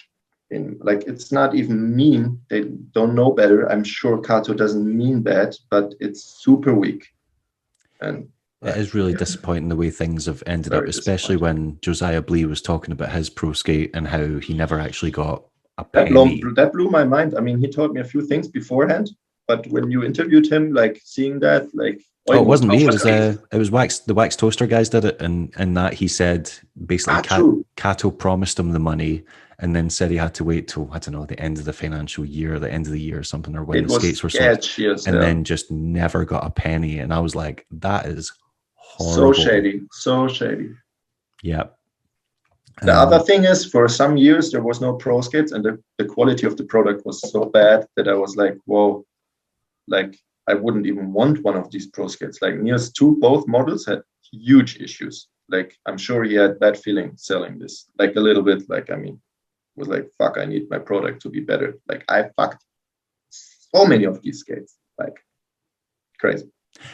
I heard it got a little better afterwards again, and then like it was almost okay-ish at some point. I think the black gray one, I felt like, okay, this is kind of good. I remember that I sent feedback to Andy and Kato, and I was like, hey, I really tested the shit out of this, and solid, thank you, the first time in 4 years, blah blah blah. And Andy just responded, wow, coming from you, that means so much, because I was tearing everything apart always. If there's a fault in the product, I'm gonna like tear it down, like 100%. And I think that's my job, you know. Oh, definitely. Like as a rider, yeah, you're the one abusing them the most, so you should be. Yeah, and trying to improve. I want to say, hey, this is weak. This needs to be better. Like, you can't sell €300 skate and it's fucked after 2 weeks and you can't get replacement. Like, I mean, the sole blade, for example, that's the craziest thing ever. When I was on the fifth element the first time, I felt like, wow, it could have been so easy for 10 years, you know, because I skated every trick you've seen me on any rims without a sole blade, basically. Like it was always on the metal. The front part of the sole plate was always gone. Like my backside plate would be fucked up and it would stick everywhere, like get stuck everywhere. Yeah, just so like worn down or like, yeah, or like crazy. And I skated with the Roches, and I remember there was a handful tricks where it was like, wow, I didn't even hesitate to go with my skates because I knew it would slide and everything was working. And I'm like, what the fuck have I done? Like all these years with like fucked up product. Like they would send me one in a fucking year with one liner, you know, like, and I'm like breaking the liner within 1 month. There was a hole in the back and I was on the plastic. Like it gave me a huge bump in the back of my skate. That's what I was going to ask. I'm sure someone I can't remember who it was, and this is a while ago, but someone was skating with you somewhere in Europe, and I'm sure they came back and told me that you had like some kind of growth on your foot or some kind of like quite like deformity on your foot as a result of skating rims for so long. What was that? Yeah, I mean, there was that. I mean, I had a little bit of the sixth toe thing from like the nicking, but I never a really little bit of the what? Like there is this saying of the Rem's sixth toe, like here, right. Little bump when you go into the top sides. Okay. Yeah, when you're like the old Rems where you stood like this. Yeah. Everybody was like always constantly here, and it grew a little bit, but not much. What my problem was I'm downsizing on the Rems. It was always a little bit tight. That's why I also cut in the front a lot of stuff, and I tightened them really, really bad. And that pushed me to the back, which fucked up the liner, which was bad quality after, I don't know, like when I got on Rems, the liners were still cool. Like everybody was like, oh, great liner. And in the end, it was really garbage. And as long as I can remember skating for the brand, I had liners with a huge hole in like here, you know, and then being on plastic for 8 months until the next skate comes, and I can't afford a liner at that time. You develop like kind of a thing which makes it even smaller in the skate, you know. I'm now 1.5 or 2 years on Roches, it's gone, you know. I have a little bit more space in the skate. I don't have to tighten that much anymore. Yeah. So it's partly bad product of Rems being shitty liner material and also not sending me enough material. On the other side, I'm also downsizing and really going hard on it, you know, so 2 sides. So yeah, obviously I know that you stuck with Rems for quite a while through the pandemic, and I remember Michael Wietzman saying he couldn't get new skates, he couldn't even get new parts, and that he heard at some point you ended up getting like a small box of things. I don't know if it was skates or whatever, but then for everybody, like I had a different status. As soon as I was ground control team manager, I felt like Andy advised everybody, hey, treat this guy differently. You know, like I'm not sure if that happened, but everybody treated me differently, and product was sent and not just promised and not sent, or just half of like just one frame sent or this kind of shit. Like a lot of shit happened. And after I was a team manager, I felt like they tried to take care a little bit more of me. So I still got product a little bit longer than the rest of the people. But when Witzemann was complaining, I also did not get anything anymore. It was he was saying even you were struggling to get stuff. 2020, March 2020 was when Corona was around, right? Like the first, like, Corona is coming. I think it was March 2020, if I'm correct. Right. And it was on the horizon. Oh, this sketchy thing. It's like energy crisis is coming right now, which is not there yet, but you can already feel it. And I get a call, or no, it wasn't a call. It was an email from Andy. I think it was on third or fifth day. I already worked as team manager. I did some emails. I worked on social media, etc. Blah blah blah. And he tells me, "Hey, Corona is coming. It could be bad. We're stopping all payments. So this month, nothing is coming." So, you know, in a running month, you tell everybody, "Hey, there's no money coming this month," while you pay them peanuts. I mean, that's what I was about to say. It's not like you're getting a lot of money. Like you said, you're getting like what, $300 or something like that? Yes. And I mean, even if you consider you don't have to spend your own money, just use the brand's money. If I was the boss, I would, because I knew how much Andy was taking out of Sunshine, which was not much, but much compared to any rider or anybody where like it's a full salary what he's getting out of it.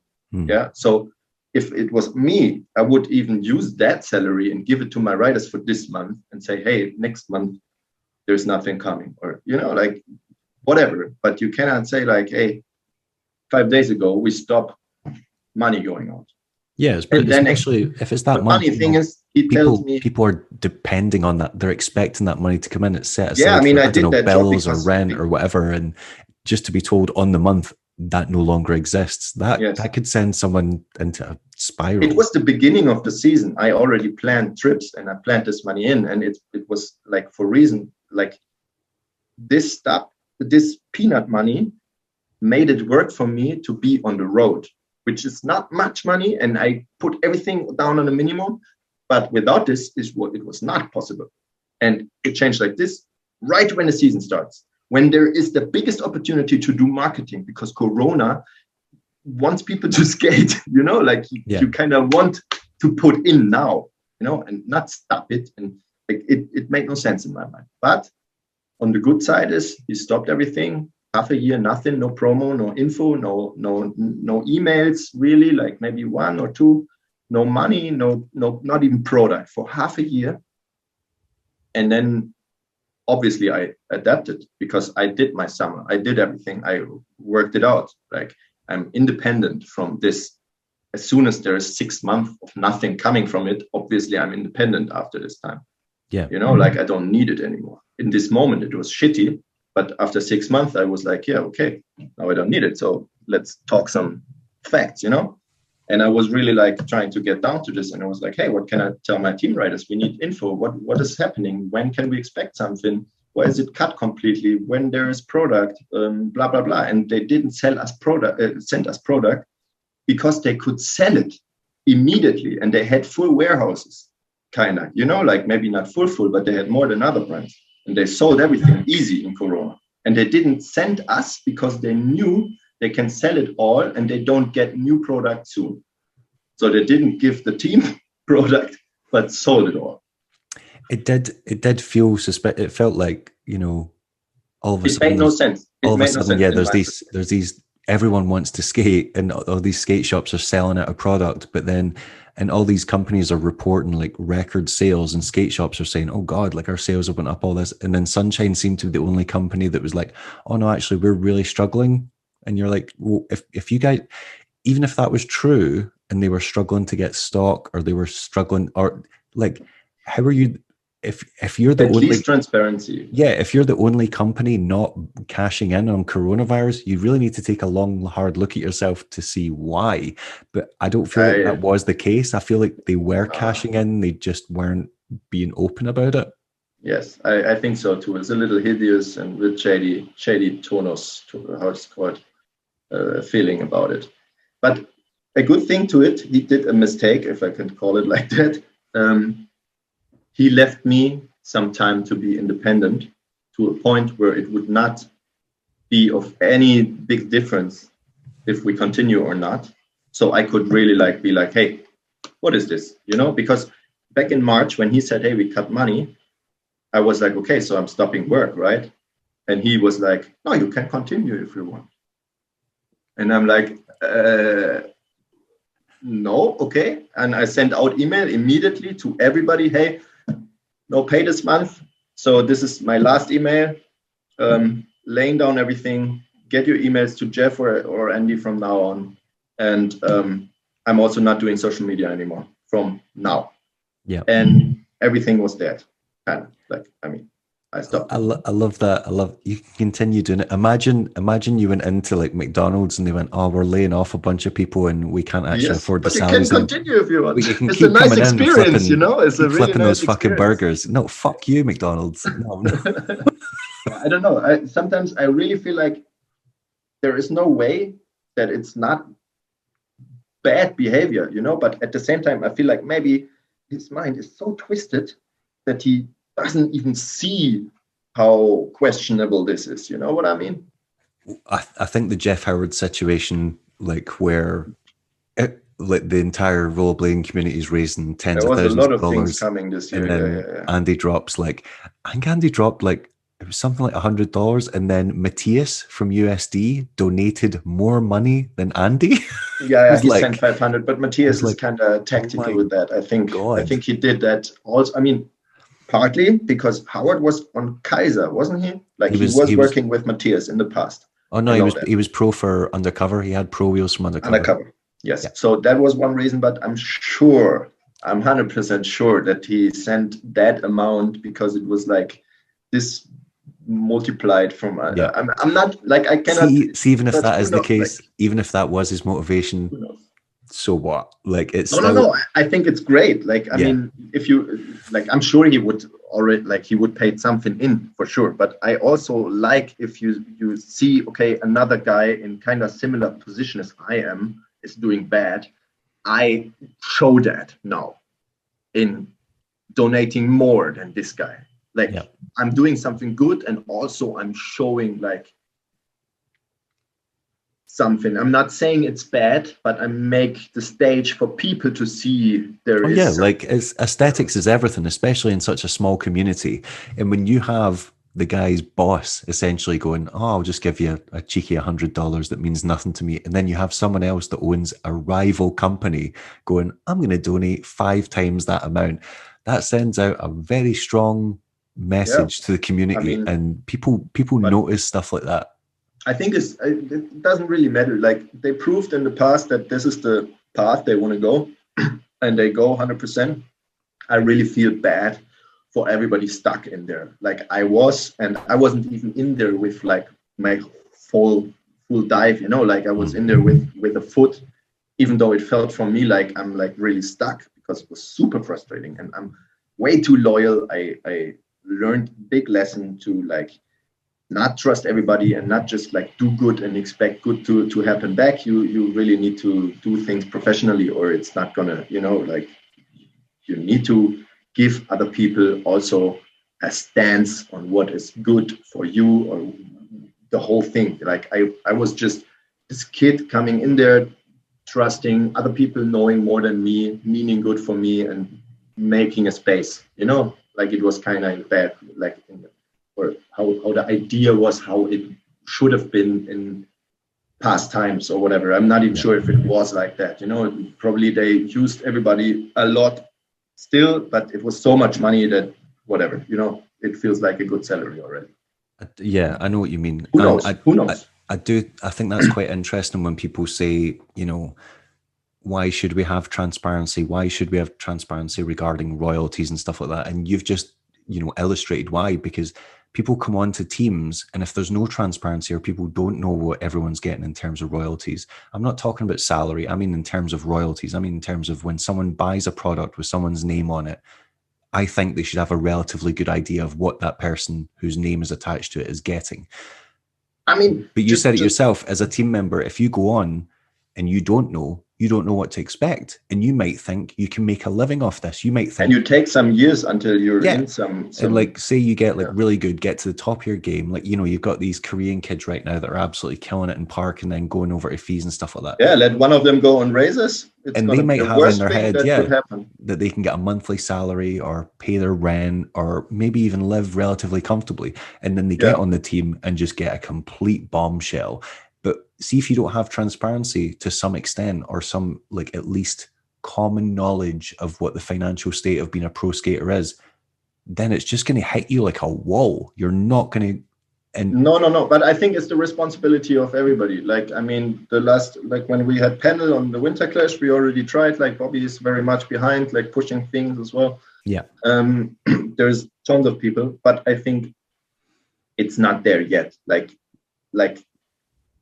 there is a switch in between this full corporate mainstream rollerblading thing that has been there, and we really try to not be that and be like this core and super cool and very, very great community, etc., blah blah blah. But everybody has like a responsibility to take care of this precious thing, and I think a company like not offering transparency is killing potentially great skaters, killing hope, killing spirit. And this is actually what drives the community. Like, it's not the big sponsors. Let's say, whatever, like all these huge ass sponsors that left the whole thing when X Games got whatever, all this whole story, you know, like the big stuff, big money leaving the community. That was not the thing that made us smaller. Like, it was actually the pros and the important people losing the spirit and leaving the game, which made us shrink and be smaller. Like, if all of these guys would have, like, if social media was 10 years earlier, like Brian Oregon would have been like just athlete, YouTube, whatever. He could make way more money than wherever he is right now. Like, whatever business job he has. Like, I'm pretty sure, you know, like there is some people that could have built their stuff. There are some people. I think the number of people that could have made money doing that are pretty much the same number of people that could have survived on competition winnings. They are like the let's not get lost in this. But the whole people, everybody that left, is the people that were in for money, for the whole whatever. All these weirdos that, like, no offense to any weirdo, I love weirdos, but 2001. 90% of the whole scene was weirdos, like crazy. And when it was not the trending thing anymore, like only like, I feel like a lot of, like, the quote is way higher on adult responsible people now than it was 2001. You know, obviously everybody grew up as well, but I'm just saying, like, the scene is smaller because people leave. The scene is smaller because people lose their spirit in continuing a competition. If there is some growth, everybody's like, oh, let's get something going. If everybody's going down, everybody's like, we shouldn't start this, or we should maybe end this. It makes less than last year. And this is what makes it smaller or kills it or whatever. So I feel like companies crushing individuals' dreams or not paying what they own to the community, if I'm saying that from my perspective, they fuck up. They fuck up. Yeah, I agree with your point to a certain degree. I also think. What do you disagree with? I do think X Games had a pivotal part because it was beamed into literally billions of TVs. Like, that's how I discovered rollerblading. I saw a rollerblading competition on TV and I was like, I want to do what they're doing. And I feel like a lot of young impressionable kids glued to TV in the 90s were of the same disposition. 100%. And also the people leaving, I think there's also a lot of, you need to consider the fact that these were teenagers that were going into their 20s, and going into your 20s comes with certain financial responsibility, especially in America when you start losing like your... No, I don't blame anybody. So I understand why it goes that way, but I still think this leads to it. And it's not like the big companies. It's more like the single actions that add to the whole community vibe. This is the key. And I think everybody should look at his own energy, what he brings to the table, if it's what he wants to see in the world or if it's not. Like, if you don't want to see that energy in the world, then maybe don't bring it. I would definitely say that's more the case now, like especially with the size of the community and how interactive the community is with each other through social media, through events and things like that. I would definitely say that's more the case now. I do find it quite interesting that you also raise another valid point there where people are like, you know, present the energy or present what you want to see in rollerblading. I find it really funny when there's this really quite vocal faction of the community who say, I want rollerblading to be like this. I want to see this. Then do it. And I'm like, then get the fuck off your arse. Stop sitting in front of a computer whinging about how shit you think rollerblading is and go and make it better. And then they go, oh, not me. Oh, no, I'm too old. Or I was never, like, you know, people then pay somebody to do it. Yeah, people going, why is no one jumping off roofs and transferring 6 handrails anymore and doing this? And I'm like, if you want to see that shit, you go and do it. Like, I don't want to do it. And they're like, oh man, I've never done a hammer in my life. Then stop demanding. Or just push your own scene. Yeah, don't check your own scene. Push the kid to become that guy jumping on rails if you want to see that, if you don't want to do it yourself. But I kind of feel like it's the equivalent of standing at a cliff right next to the sea and going, why are none of these pussies jumping into the sea? And then and looking at, like, you know, a crowd of 20 people and they go, why don't you jump? And he's like, well, I'm not jumping. Then shut up. I mean, that's the whole rollerblading for forever, always. Those comments, I think it's funny. I definitely agree with that. I'm like, that's always kind of been my philosophy, like create. Also, there is no part of skating has vanished. There's only more coming. And obviously, I fully agree. The stuff that was trendy 20 years ago, it's not going to make a new trend now. You know, like, you got to bring something new, or it's on the table, one of the dishes, but it's not the thing that you present as the new thing. Right? Yeah, all that type of skating still exists. It's just not the dominant form anymore. It's not the dominant, and that's fine, because hammers are back. Even irresponsible skating is back, apparently. I mean, sometimes there's like Sam Croft's new edit. The whole of that, I was like, this is one of the most dangerous, reckless looking things I've seen in a while. Like, he was just charging at everything. But still, I mean, he has a pretty, like, for what he does, he has a pretty, like, good quotation of not injuring himself, right? Well, I mean, he has a lot of minor injuries, but I think, because, I mean, I'm a fan of Sam, great guy, you know, like, back in the day, I wasn't so much fan of his skating because I didn't get it. It looks a little sketchy but this is what I really like now about it. Like, it has this rough energy to it, you know. But I wouldn't say it was sketchy now. Like, when he lands stuff, it looks controlled. He doesn't even use his knees on most of the stuff. It looks like it's not possible to land some things that he doesn't. I think that makes it, like, special as well, because he's rough, you know, he's going for it. And I don't feel like I certainly don't feel like his whole body is open. You know what I mean? Like, when you stretch, and I feel like some things are that's what I call sketchy, maybe, but it's not sketchy. He has control. I would say his landings are subtle. Like Brandon Campbell. When Brandon Campbell landed something, he looked like he was lucky to survive. Like, he looked like death was on the cards. When Sam does a stunt, I'm like, he's got this. It looks no. Don't get me wrong. Like, it doesn't look sketchy as if I think he's falling. You know, I don't like that. But it still looks like. He doesn't make it look like it's the easiest thing he does. You know what I mean? Like, he goes for some bangers. You know, he goes for some, because it's not the easiest. That they're terrifying. And I'm not saying I'm gonna land cleaner. You know, I'm not saying he lands unclean or anything. But I'm saying it has a certain edginess to it, which makes me feel like he could injure himself way more often than he actually does. Yeah. You get my saying? I do know what you mean. I definitely think. There is other people, like, if you see Niels, his whole body is open, 100%, you know? Like, it's in every way, like, I see him and I know, no, he's not going to injure himself. Not at all, even though he does crazy bangers, but he makes it look super easy, very soothing, like, very smooth. Like, I don't even have the idea that he could fall on Sam, I would think like, what the fuck? How did he land? Yeah, I would definitely say, I'll give you that. I'd say Sam looks more dangerous when he skates. Nels definitely looks more, and I really like more that calculated. Yeah. Really great guy. But I'm not speaking about him when I'm saying like irresponsible skating, like, you know, like shout out Demetrius George at this part. What's irresponsible about Demetrius' skating? I think he tries to injure himself on every spot he's going to. No, that's my impression. Like, I mean, shout out to Demetrius. No hate, no offense, but he does get hurt a lot. Definitely different.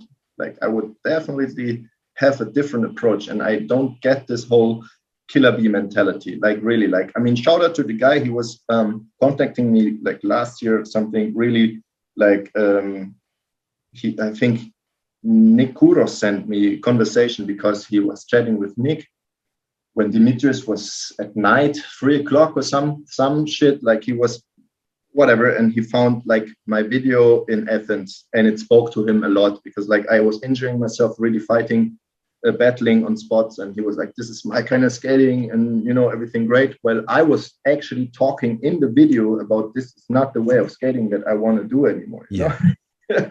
And he missed the point of that video. Yeah.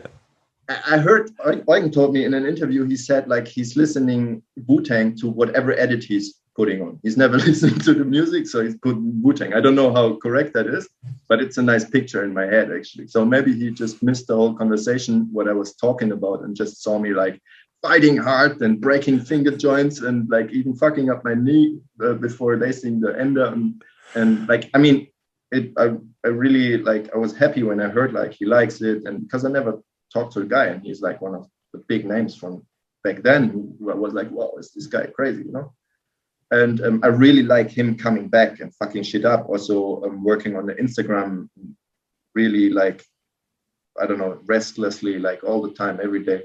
What I don't like is the whole recycling, you know, like I see every clip 5 times. I can't, like, no, like on all these quotes and meaningful this and inspirational. This is also I'm not a fan of the self-help and inspirational quotes. It just all feels very but I let him do his thing, you know, whatever. But what I'm thinking is when you are an influencer and showing strategies, I think it's somewhat questionable to say like, no pain, no gain. You gotta fall and you gotta push through the pain. And I'm overbending my knee, or I'm doing this or that, and having serious injuries. Like, while I think it's 100% avoidable, you know, warm yourself up, do warm-up tricks. I think he's going there and just going for the hammer, injuring himself and lacing it, and then saying, hey, I did it. But I'm also going away with crazy injury. Next week, I'm going to this comp and I'm overstretching my knee, but I still got second place and killer bee and this and that. And I'm also telling everybody this is the way. And I think maybe Demetrius George can do that. And hopefully he can continue, because if I would put bets, like I wouldn't put bets because I don't want to bring bad karma, but this path is definitely leading somewhere where you can't just push through pain, you know, take one serious injury, which could happen in the way he skates. Like, much respect to his bangers. What he does is incredible at this age, coming back into skating, going crazy, all the willpower on the Instagram and everything is really like incredible. But at the same time, I feel like he didn't get that there is benefits of new age skating. Like Niels, for example, shows you don't have to, like, if you prepare and you're like warm and you do first your easy trick and then the hard one, you can kind of get the banger without that much of a risk. And I think that in some clips that I've seen, it shows that he doesn't go that way. Like, and I get it. Some people go the raw way, but I think it's somewhat irresponsible to yourself, to your community, and whatever. At the same time, I still admire when there's new clips. I'm like stoked on it. If there is an old clip to the 20th time on some whatever, I'm just scrolling. Yeah, but he has success. Success to him. Shout out Demetrius, great guy. Crazy, a little bit crazy maybe. You do kind of wonder though, like, it's not sustainable. Like there's only so many times you can damage What's or the traumatize plan? your body I think that you much. did it. You said that. No, wasn't there like I saw like a snippet or something where you were talking about what's Dimitri's big plan or something. Oh yeah. That kind of spoke to me for sure. Like it was like, okay. Try to break a bone in every country. Yeah, but it's like He was in Europe and like I don't know, he informed us a day earlier if we could like organize this or that, and we were like, no, but have fun going there or this. But we're like, it's a little bit short notice, and we cannot. Maybe he thinks like Europe's that small that you can just be like, oh, just phone me. Yeah, I'll be there tomorrow morning. I'll just jump on a plane that's only an hour away. I don't know. I also wonder, like, as a spectacle, Demetrius George is really fascinating to watch because it's very high risk skating.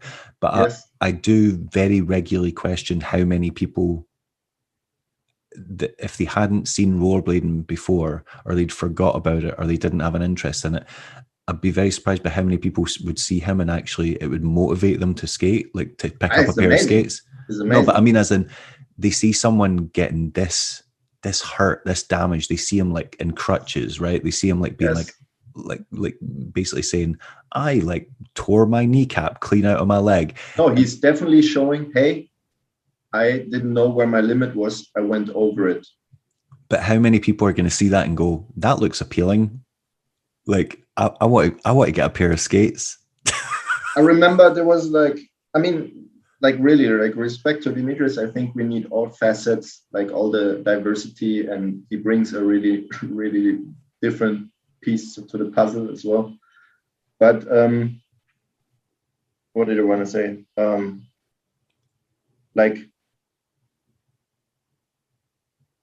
I forgot my point. Maybe I have it in a minute. But yeah, there's no denying his talent, and the fact that he can come back after all that time and just do that stuff. And he definitely, I feel like he's skating better now than he did then. Yeah, maybe.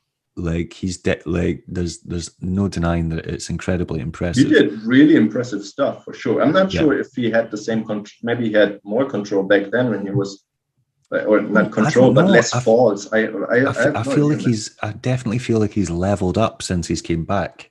He did big stuff, yes. So what are you doing for money now? Like these days, like, do you have, like, are you working? What's like, how are you supporting yourself? I have like a laptop job, which I'm very fortunate to have, like just on the side, a couple hours in a month, which pays my fixed costs, and the rest is paid by skating. So I do basically 30 hours plus minus a month, sitting on the laptop, fixing website problems, translating, machine translating, website, WordPress, stuff fixes, graphic design, video, social media, all kinds of shit for this one brand, a company. Which is like a family company. So that's why, like, it's not my family, but my girlfriend's family. And it happens to be a really nice win-win situation where I can put my skills that I learned from skating and everything and put them in there because they need all of that stuff. And they would pay someone really, really a lot of money if it's a freelancer. They have to pay for all the stuff. So I get kind of nice money, and I'm still like inexpensive for what I do. Yeah. And also when I'm not an expert in something, like I learn it for this. Like, I don't know, they need Google Ads. Okay, I'm learning this stuff and setting it up. So I learn stuff. I can solve problems, which I really like. Just, what is this? Okay, this doesn't work. How come? Okay, I sit down and work it out.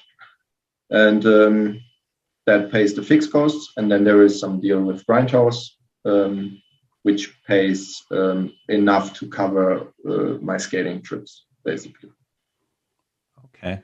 So I'm on a minimum, like, for real. Like, I mean, I have some money saved and I'm investing with this kind of money. But for my monthly expenses, I sit down 30 hours, do a couple of stories, some posts if I do, or events or video project, wearing Grindhouse and video projects. there is like a nice plan we worked on. Like I had to, like Grindhouse was also a little bit behind of doing their, like, let's say, duty on community, because I mean they always had the Rams at Winter Clash and a team, but nowadays it's like kind of it's only me and I think Roman, not even Julien, not even, I think Amel Tisler and Niels Rinas, but Niels is on Starlight now, not doing much. So it's basically, I mean, I am in the pro team, so I think they could spend a little bit more than the peanuts that I got before. I had to hit the table a little bit, but then Torsten, the boss, shout out Torsten, was like, okay, yeah, I get it. You know, it was time. Like I really needed to sit down because they have never time. Like it's super busy for them, the schedule, and always overworked. But I have nice communication. We have better deal now. I also have a code. So if you want to support, there is a code which sends me 10% of your purchase at Grindhouse, nobody else. So which means they don't lose any march. There's no like hype about my coin for this or that, but it's like 100% clear. Whoever puts down this code is only there, like, or puts down the code only to support me, which is a nice statistic to really measure, because if it's like a code that gives percentage for other people, like how much is the number worth to say how many people come through me, you know? Yeah. So it's not much, but it is something. So you can use that code. It's Zenk, basically. It's called ZENK 10. That's the code, but it's also in my bio and everything. Just shout out Grindhouse. Yeah, that leads nicely onto the next point. How does it feel to have one of the most mispronounced names in rollerblading? I think you and Eugen Ennen could have. Yeah, Eugen is worse. Eugen is probably Eugene worse. Ennen. Eugene Eggen. God, I've heard all of them. Yeah. Eugen Ennen. You said it quite good. Eugen Ennen. I thought I was quite accurate. Eugen Ennen. Yeah. Eugen Ennen. So what's Yo short for? Is it short for Johannes or? Yes. Yeah. Right. Bingo. So Johannes, because but it's not Zenk. I know I'm getting that wrong. How do you say it? Okay. Yo, what's up? That's the I've got that part mind. Right. I know Yo, that part. What's up? Yo. Yeah. What? Zenk. Zenk is the name. Zenk, so not Zenk. Zenk. It's a snare. Yeah, like TS. Yes. Zenk. You would Zenk. But I don't give a fuck. You can call me whatever. Like there was this one, I think the worst case, which didn't bother me much at that point, but it was at Nouvelle Ligne NL contest in Strasbourg. Yeah. Where I didn't know that. Isn't that Matthias Selhan's contest? Yes. But it was way before I knew these people. I was just a kid from the German, like I grew up in Karlsruhe, which is like just over the border, like from Strasbourg. It's like really close. So I went there as like a young skater, like somebody, whatever. I was kind of all right in mini ramp and quarter and vert, but for the French people, it didn't mean shit because that's their game already, you know? So I wasn't really somebody special, or nobody should have known my name or whatever. But the point is, I think they pronounce it José. I heard when they asked for the guy, and I was 100% sure it could not be my name that they are for. Like I wasn't even considering. I was sitting there like, oh, this guy's not showing up, you know? So I missed my run because I was like, yeah, whatever. That's pretty funny when they get it, when it's so far off that even you're like, nope, don't know who they're shouting on there. That can't be whatever. Me. Yeah, but whatever, it was fine. Like, and nowadays everybody calls me Joe, Yo, whatever. Like, I mean, do what you want. Yeah, that's pretty funny. So obviously you're very active in the European scene. You're making loads of content. You're at events. Pretty much everyone I've spoken to in the European scene over the years has a story about you. Or I remember Sasha Lopez told me a really nice one about how when he was on Grindhouse and basically Grindhouse wanted to get rid of him, and you like totally like had his back and stuck up for him. And I thought that was really cool because not a lot of skaters do that for each other. I think it's I don't know. I wouldn't Not in that sense. Sorry, I don't mean as in they don't back each other up. I mean when it comes to companies and sponsors, people are so afraid of, that their situation's so fragile that they don't back up their fellow teammates when things aren't going their way. Many times you don't even know about it because the riders themselves aren't even transparent about what happens. And also there's a lot of shit on both sides, like when people's egos go up or this or blah.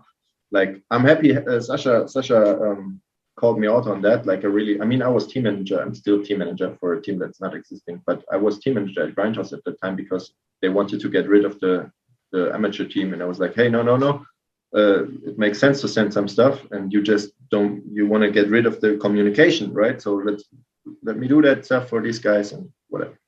And this worked for half a year and then nobody of these guys ever asked for stuff or did something. So it stopped. But Sasha was out a little bit earlier. And I'm really I was bummed it happened like that because I think it was a misunderstanding, disagreement. And Sasha can also be kind of hot-blooded at some points. So I don't know exactly what started all this, but it went to a point where Sasha really was like, no, fuck that shit, I'm going, Right. And it was kind of in a way where it was like, what the fuck are you guys doing there? Like work together, please. And I don't know what started this and what is behind. But I really thought I was talking a lot with Thorsten. I was talking a lot with Sasha. Everything was nice. Everything was cool afterwards. But Sasha still decided to leave because he felt like my step is already I already decided for that. And so now I think he's on Skate Pro or something. I hope he gets support. But now he's on Icon as well. And I mean, I've seen him on Campbell recently. He's a friend. I mean, he was on Grindhouse for a longer time than I was. And I know him from really my first encounters of street skating because he's from Stuttgart. I know he's like the Argentinian living in Barcelona, but he lived a big part of his life. He lived in Stuttgart, but Stuttgart, we will call it in English, is kind of close to my original hometown. And we skated street a lot of times together back then. So close guy. Shout out Lopez. Killer. And I hope Icon treats you good. I'm just looking forward to when he finally drops a street part for them, or he says he's working on something right now. So the last sections he did were incredible, always fucking I really like his style. So that kind of leads on to what I wanted to ask about. Who do you have your eye on right now, or who do you find really inspiring or look forward to when they've got new stuff coming out? It doesn't have to be someone just when you see they've got you find out they've got a new section coming out or whatever, you're I'm hyped. Honestly, there's too many to name and not enough to name. I'm not following everything, even though I feel like I've seen every relevant video which came out. I mean, for example, I didn't watch Ends yet. I just downloaded it this morning, but I haven't watched it yet. I've only managed to watch it I've done 2 sittings. I managed to watch the first half and the second half, which has really annoyed me because I wanted to watch the whole thing all the way through, but I couldn't wait. And it is very, very good. Yeah, I didn't want to watch on mobile phone. I really want big screen and sit down and have the time and stuff. And I don't do that for a lot of projects. And also, I don't know, my interest in blade media somewhat goes up and down. And sometimes I watch something and I feel like it's total garbage. And then I watch it again and I feel like, oh, nice. Why did I have this experience the first time I watched it? So I'm not always in the right mindset to watch a piece and give it whatever it deserves, So it's hard to say, but I really look forward to the YouTube piece, because I really like quality major pieces, and I feel this is going to be one, especially down west, doing great stuff, for sure.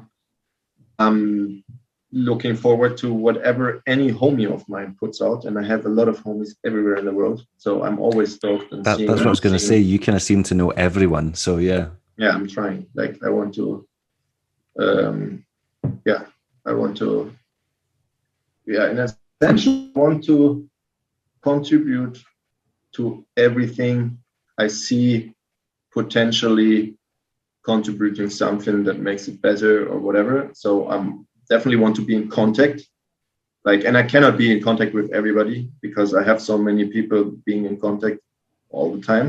So, but I'm definitely hyped on anybody I know achieving goals, doing something. I'm hyped to meet new people, obviously, as well. But sometimes a video where I don't know the person needs a lot more to get me hyped than if I know the person. I'm sure it's kind of normal. Yeah, I know what you mean. Like if you're not familiar with them, or if you haven't met them personally, it's harder to have a connection. I also think I'm also super hyped. I need to say I'm super hyped on all the kids. Like if I see a kid doing great shit, and even if it's just easy tops or whatever on a curb, and this is a lot on Instagram. Like I'm in touch with a lot of kids from any place where I visit. I'm also in touch with the kids usually, like because I go there as skate session. I'm not there for a comp. It's also something Andy didn't understand. Like I said, sent me somewhere for getting in touch with the scene, not for a competition. He says there needs to be a competition. So I only went to competitions, but always said like, okay, but I'm staying 2 weeks. I do the competition, so it pays the flight, but I still can get in touch with everybody in the scene, have the local sessions, meet the kids, and there's kids from all kinds of places that send me all their new stuff, like every week, like some crazy shit. And there's super steezy ones. There's amazing, or I don't know, some South American girls that don't even know anything, but do 360s down 3-4 steps. And it looks steezy. And I see something in that, it doesn't like, I cannot really nail it down to like something has something, it gets me hooked. Like, I think actually, you've just reminded me of something. I don't even know. I can't remember her second name. Her first name's Victoria, and she's Swedish. And she contacted me during the week on Instagram and basically said like, "Oh, like the podcast." And I ended up looking at a couple of her clips, and she's doing like true machios, switching natural, and doing like pivots into grinds and pivots out, like kind of like.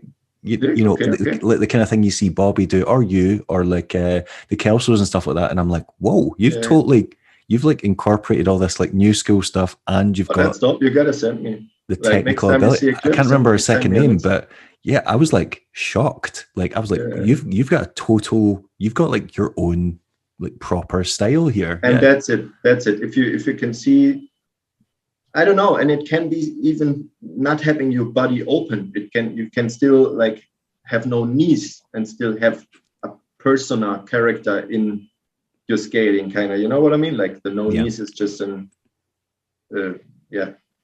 make you get what I'm saying, like kind of. Yeah, you've mentioned the no knees thing a few times. I think you like to see people properly like compress. No, but I like if I see a clip, I'm gonna feel how it feels for me if I would do the same maneuver. Like I feel it in my body. Like my body does this movement. Like if you dream and your body does the movement, I see something, I do the movement. And if it feels like a lot of impact in my upper body because I don't need I'm feeling like why, like it's harder, like it's sketchier, it's less easy to control. Like to use your full range is so much easier than just using a little bit of range. So, but sometimes this shows a kind of persona or character in this, like the style, the own style, that like even if you develop the knees would still be there, but it kind of makes it more like, I don't know, there is these kind of people where I feel like it adds to the style. Okay. Depends highly. Like usually I would say use your knees all the way, like, I mean... Use your knee, guys. Use your knees. That's pretty funny. I'm not always doing myself, like sometimes I'm taking a clip where I'm just like going, this, how you call it, the wall climber, like something to, no, it's German saying, whatever. Like if you do this, that's what I want to say. Right. Like if you land and you do this and not go like down like this, but your head and everything goes just down. I know what you mean. When people land and like the top half of their body folds instead of their legs bending. It can be super sketchy. Yeah. It could lead to a clip where I say like, no, fuck that, go again. And sometimes it still is the clip, like hands down. I'm going to start. That's it. See, from guilty. now on, I'm going to analyze whenever you've got a new section out. I'm going to analyze all your shit, and if I ever see you land like that, I am. For example, I think it was in the Habibis. I did 3 rails in a row. Like there's like this transfer rail thingy, and I do topsail, like backside topsail, and then 3 off, and I go straight into this. But it has a certain laissez-faire, a certain like fuck that I don't give a fuck attitude. Where I felt like, okay, it's a difficult maneuver. And on the last bit, which is easy, I kind of spit it there. You know what I mean? I'm like, and sometimes it adds to the feeling. It adds to the moment. It's like, I had a cleaner one and I didn't use the cleaner one. I used this one because it gave more feeling. Yeah. So I'm not hating on a certain thing. I always think it's up to, up to a lot of things if it's in the end thing or not. All right. And I think sketchiness can be super good. Like, yeah, it's like anything else. It depends on the circumstance. Yeah. Yes. I'm against general rules. I think if there's a rule, it should be broken. Like, for example, skateboarding, you're not supposed to do a mall grab. Please do mall grabs. Skateboarding is about being rebel. You know, like against establishment. And now making rules is like in tattooing. It's against like the establishment. And now they make their own rules. You're not supposed to make tattoos on your arms or where it's visible if you're not tattooed completely on the hidden places, because then you're like a show off or some shit. It's a rule that might work for most of people, but I'm sure there is people having good reasons to only tattoo that part, and they don't give a fuck about showing off or something. So I think that is an opportunity. Like if there's something not to be done, you should find a way how it can be done in a nice way. Like, for example, a Mizu was not to be done for a long time because Mizus are shitty, but people judged Mizu on the shitty attempts they did themselves. And when there was enough people doing steezy Mizus again, people were like, yeah, true. There was steezy Mizus all the way, every time, you know? Throughout history, but it's one of these like there's just certain it's tricks. Like people say now there is no hammers. You don't look at it, you know? Now you can do hammers, but you do it in a new way. You do this, I don't know, I discovered unities like last year, I don't know, like in Habibisi, I did unity on that prop rail. It was like a trick I had for a long, long time, and I never did because I thought like it looks shitty on me. I can't really do it, but whatever. Now I try to make it to take my weakness and get a clip with that. You know? Oh, you're preaching to the converted. That's Unity is my favorite trick of all time. I will do that. If we go to a handrail, I'll do that before a Royale. I'm like, no, Unity's I safe. I feel you. Like, I did a Kinker Unity just recently. It's one of the Kaiser clips actually. But if I can, I'm not going to show you a clip, but I could show you a fall if I find it. But to dive a little bit. So maybe you ask something else in the meantime. Well, I was actually about to say I've taken up over 2 hours of your time. So unless you've got anything else you wanted to add, I was gonna let you get about the rest of your afternoon. Plus, can you even show me that clip? Because surely it might have contraband skates on it that you're not allowed to disclose yet. Oh no, I'm on the nails for the Kaiser. Right. Okay. I chose. That's why I had a lot of Ilya clips as well, but they end up in a different project. Because for the Kaiser, I kind of felt like, I mean, they said whatever skates you skate, but I felt like I shouldn't use like the most crazy color and whatever for a Kaiser piece, which ends on the pause light thing. I felt like maybe I use more like a simple colorway, which could be any skate. I mean, obviously it's a Rogers, and I like to show that on the pause light channel even. I think it's great to do crossovers if it lands on the pause light. I'm not even sure yet.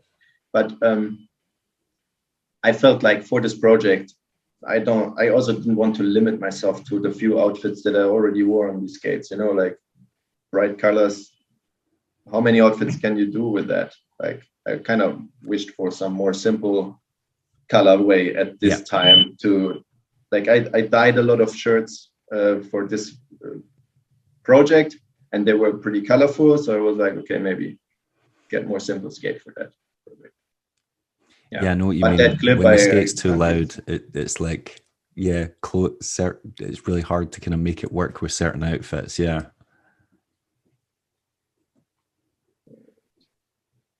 Are you still scrolling through your videos trying to look for this? Is that what's happening? Yeah, but I don't even know when I do it. It's kind of. There's a lot of Portugal as well.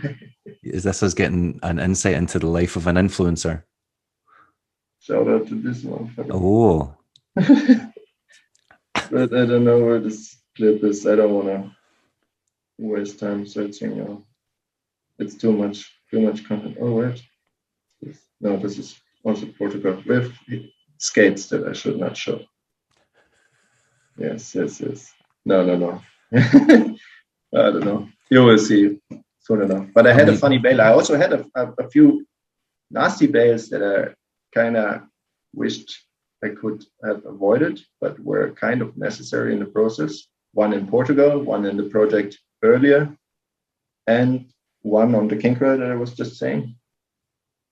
Like, it was funny, like the Kinker, I was on new anti-rockers, which I really like shout out to whatever, forgot the name, but it's from Enter distribution, very good material. They roll, it's anti-rockers, but really good quality, but they felt like metal while going. And I went to Unity and they started rolling while grinding. And because I did a lot of channel grinds and one part was off and it was not 100% round. And I went Unity through the kink and slipped with the left out, like I'm right foot front, left goes out. So I'm on my shin doing kind of the Eugen shin slide. And without even my hands, I throw myself from the shin out of the kink to the ground, which I landed. Like, it was a really good save, but it was a really sick experience. I hope the clip is nice and I can put it in the video as well. Yeah, then I had a really nasty fall in Portugal, which was basically 5 meters to impact. Like, was kind of avoidable in a sense, but at the same time, it was kind of necessary as well, and nothing happened. It was all good. But it was maybe the biggest, scariest, craziest thing I've ever done in my life. Did you land it though? I landed it. Right, you got the clip. I had the fail, and then I landed. And it's something. I mean, the clip is like, it's like, bah! You're gonna see soon. Like, they filmed it on big thing as well. And one more clip where my wheel exploded, and it was my responsibility. I was on wheels for like weeks, and they were really the lowest that you can imagine. And I did a stunt with a lot of impact, and I was irresponsible, 100% irresponsible to not have changed my wheels like on that. There's a lot of like these falls going to be nice Insta posts when those projects are coming out. But it's something I want to avoid. You know, this is my hardest falls this year. Nothing happened on any of those. But it's something I want to avoid 100%. Like, no. Like, this shit is not necessary. I learned from those falls 100%. Like, I know coming back again, similar situation, I would do correct. So maybe it was necessary for the future. How old are you now? 32. Oh, still, yeah. The body's still reacting fast then. Oh, dude! After those falls, I felt like a superhuman. I was like watching footage. I was like, "What the fuck have I done? Like, how can my body take this?" I felt superhuman. I felt also super like humiliated. How is it called? Like, it made me humble. No, it's not humiliated. Yeah. Humbled. It humiliated me as well. I'm going home. I'm embarrassed. This was awful. Fuck. I was really fucked. Fuck, man. I kind of want to show something at least. There's really, really crazy shit. This no. FOMO. Yes, this is the project. So is this No, it's not it.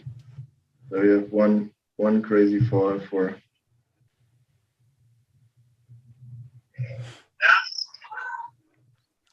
But please don't use this snippet on your social media before I post it. I'll try my best. I don't think people want to watch a recording of it. Okay.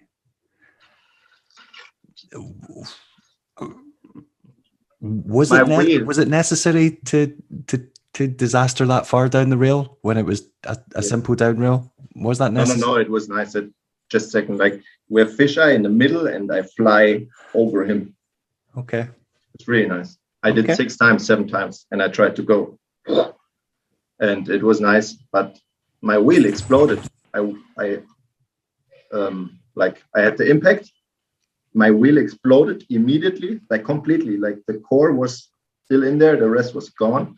And that's why I fell. And then I switched one of the wheels because I didn't want to go back to a car, but switched from a friend, repeated for the angle. And then we skated another spot after that, like 10 minutes, and the other side broke. So I was irresponsible twice, like really stupid.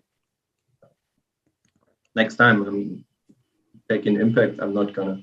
But this, I don't know if you see that in the big clip, it looks pretty heavy impact, but I didn't hit my head, nothing. Yeah. I had a little scratch. That was it. All right. Well, it sounds like we've got an absolute ton of fresh Zenk, not Zenk, Zenk footage to come out. Yeah. So a lot coming. Loads to look forward to. I have taken up an absolute ton of your time this afternoon. You've still got some hours left in your day. I think it would have been over 2 hours. Have you got anything else you want to say before we wrap things up and I go to my bed because I'm an ancient man and need to be up in the morning? Yeah, true. I mean, it's at least 10 in your place right now. Walk the dog and go to bed because that's what 39-year-olds do. No.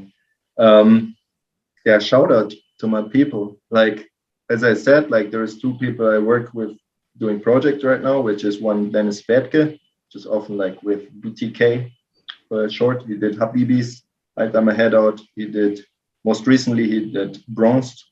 He also does graphics. He does graphics as well, right? Because didn't he do stuff for, no? What did you say his name was? Bertke, Dennis Bertke. Oh, I was right thinking there's 2. There's a Joe Botke. Jonas Botke. Yeah, that's who I was thinking. He did the stuff for Cayenne. Yeah, and he also did. I think he just did the new Orange Wheel Company stuff as well. Yeah. Okay, cool. No, I like his work. It's a different guy. Dennis is also he skated for Razors. He was a pretty good skater. Fucked up his knee. Was a little bit lost for some time. Found back power and decided to use his energy when he can't skate. As long as he can skate fully in the video, could realize really nice projects so far. Got new camera. The Bronze was already with it. The new video, which is coming, and the filler. Like there's a filler 10-minute, all clips. And the project we worked on is both from him. And then the second guy I work with on the regular is Harry Can, who I talked earlier about. Like he was also in Athens and everywhere. He's like everywhere right now. Shout out Harry. I did Odyssea with Campion Suave and hopefully one more project this year. And he was also helping behind the scenes of the Portugal piece. So shout out to these guys for helping me achieve my dreams, like working on projects together, making it better than what I could do alone is really like what juices me. So I'm very grateful for these guys holding it down for me, and I want to support everybody that helps me as well. Harry also, he filmed the Bobby Spasov promo because Bobby asked me if I can help shoot and everything, and I couldn't, but at the time and everything, I'm not sure if he asked Harry already, but I was like, hey, Harry, that I'm not sure if you want, but blah, blah. And they got together, really nice team, got good stuff happening. So I'm sure there is way more things Harry is involved than anybody knows. Like, great guy. And from Dennis, there will be also new things coming. other than that, shout out to my sponsors. Shout out to Nick Kouros from Athens Blade House. We didn't really talk much about Blade House, but it's amazing. It's really outstanding competition, or let's say event. It's more of a session. I wasn't skating like to win this year, but I won anyway.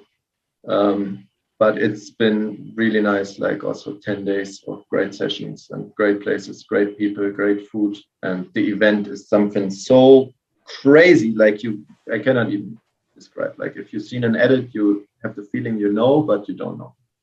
So shout out Nikuros for doing the impossible and making a concert in your living room. To name I want a leg, like a cut off leg. I'm not sure if you've seen in my stories. Like I've like the winning thing this year was like for a film, for a movie, like a fake dead like a prosthetic, like yes, a prop, like super real, super proper, super expensive, and it's in a skate with like exploded skate with like toes coming out. Then there is like, it's crazy. Like it's the full knee, and it's like a replica of one of the homies' leg, like for real. They took measures and whatever, and you can take out the bone, and it's a pen. So the whole thing is a pen holder. Crazy. I didn't take it. I thought like, let's leave it at the Blade House for everybody to see. And maybe if I have a spot one day in the future where it would fit, because it certainly doesn't fit this apartment, if my girlfriend would not agree on that kind of shit.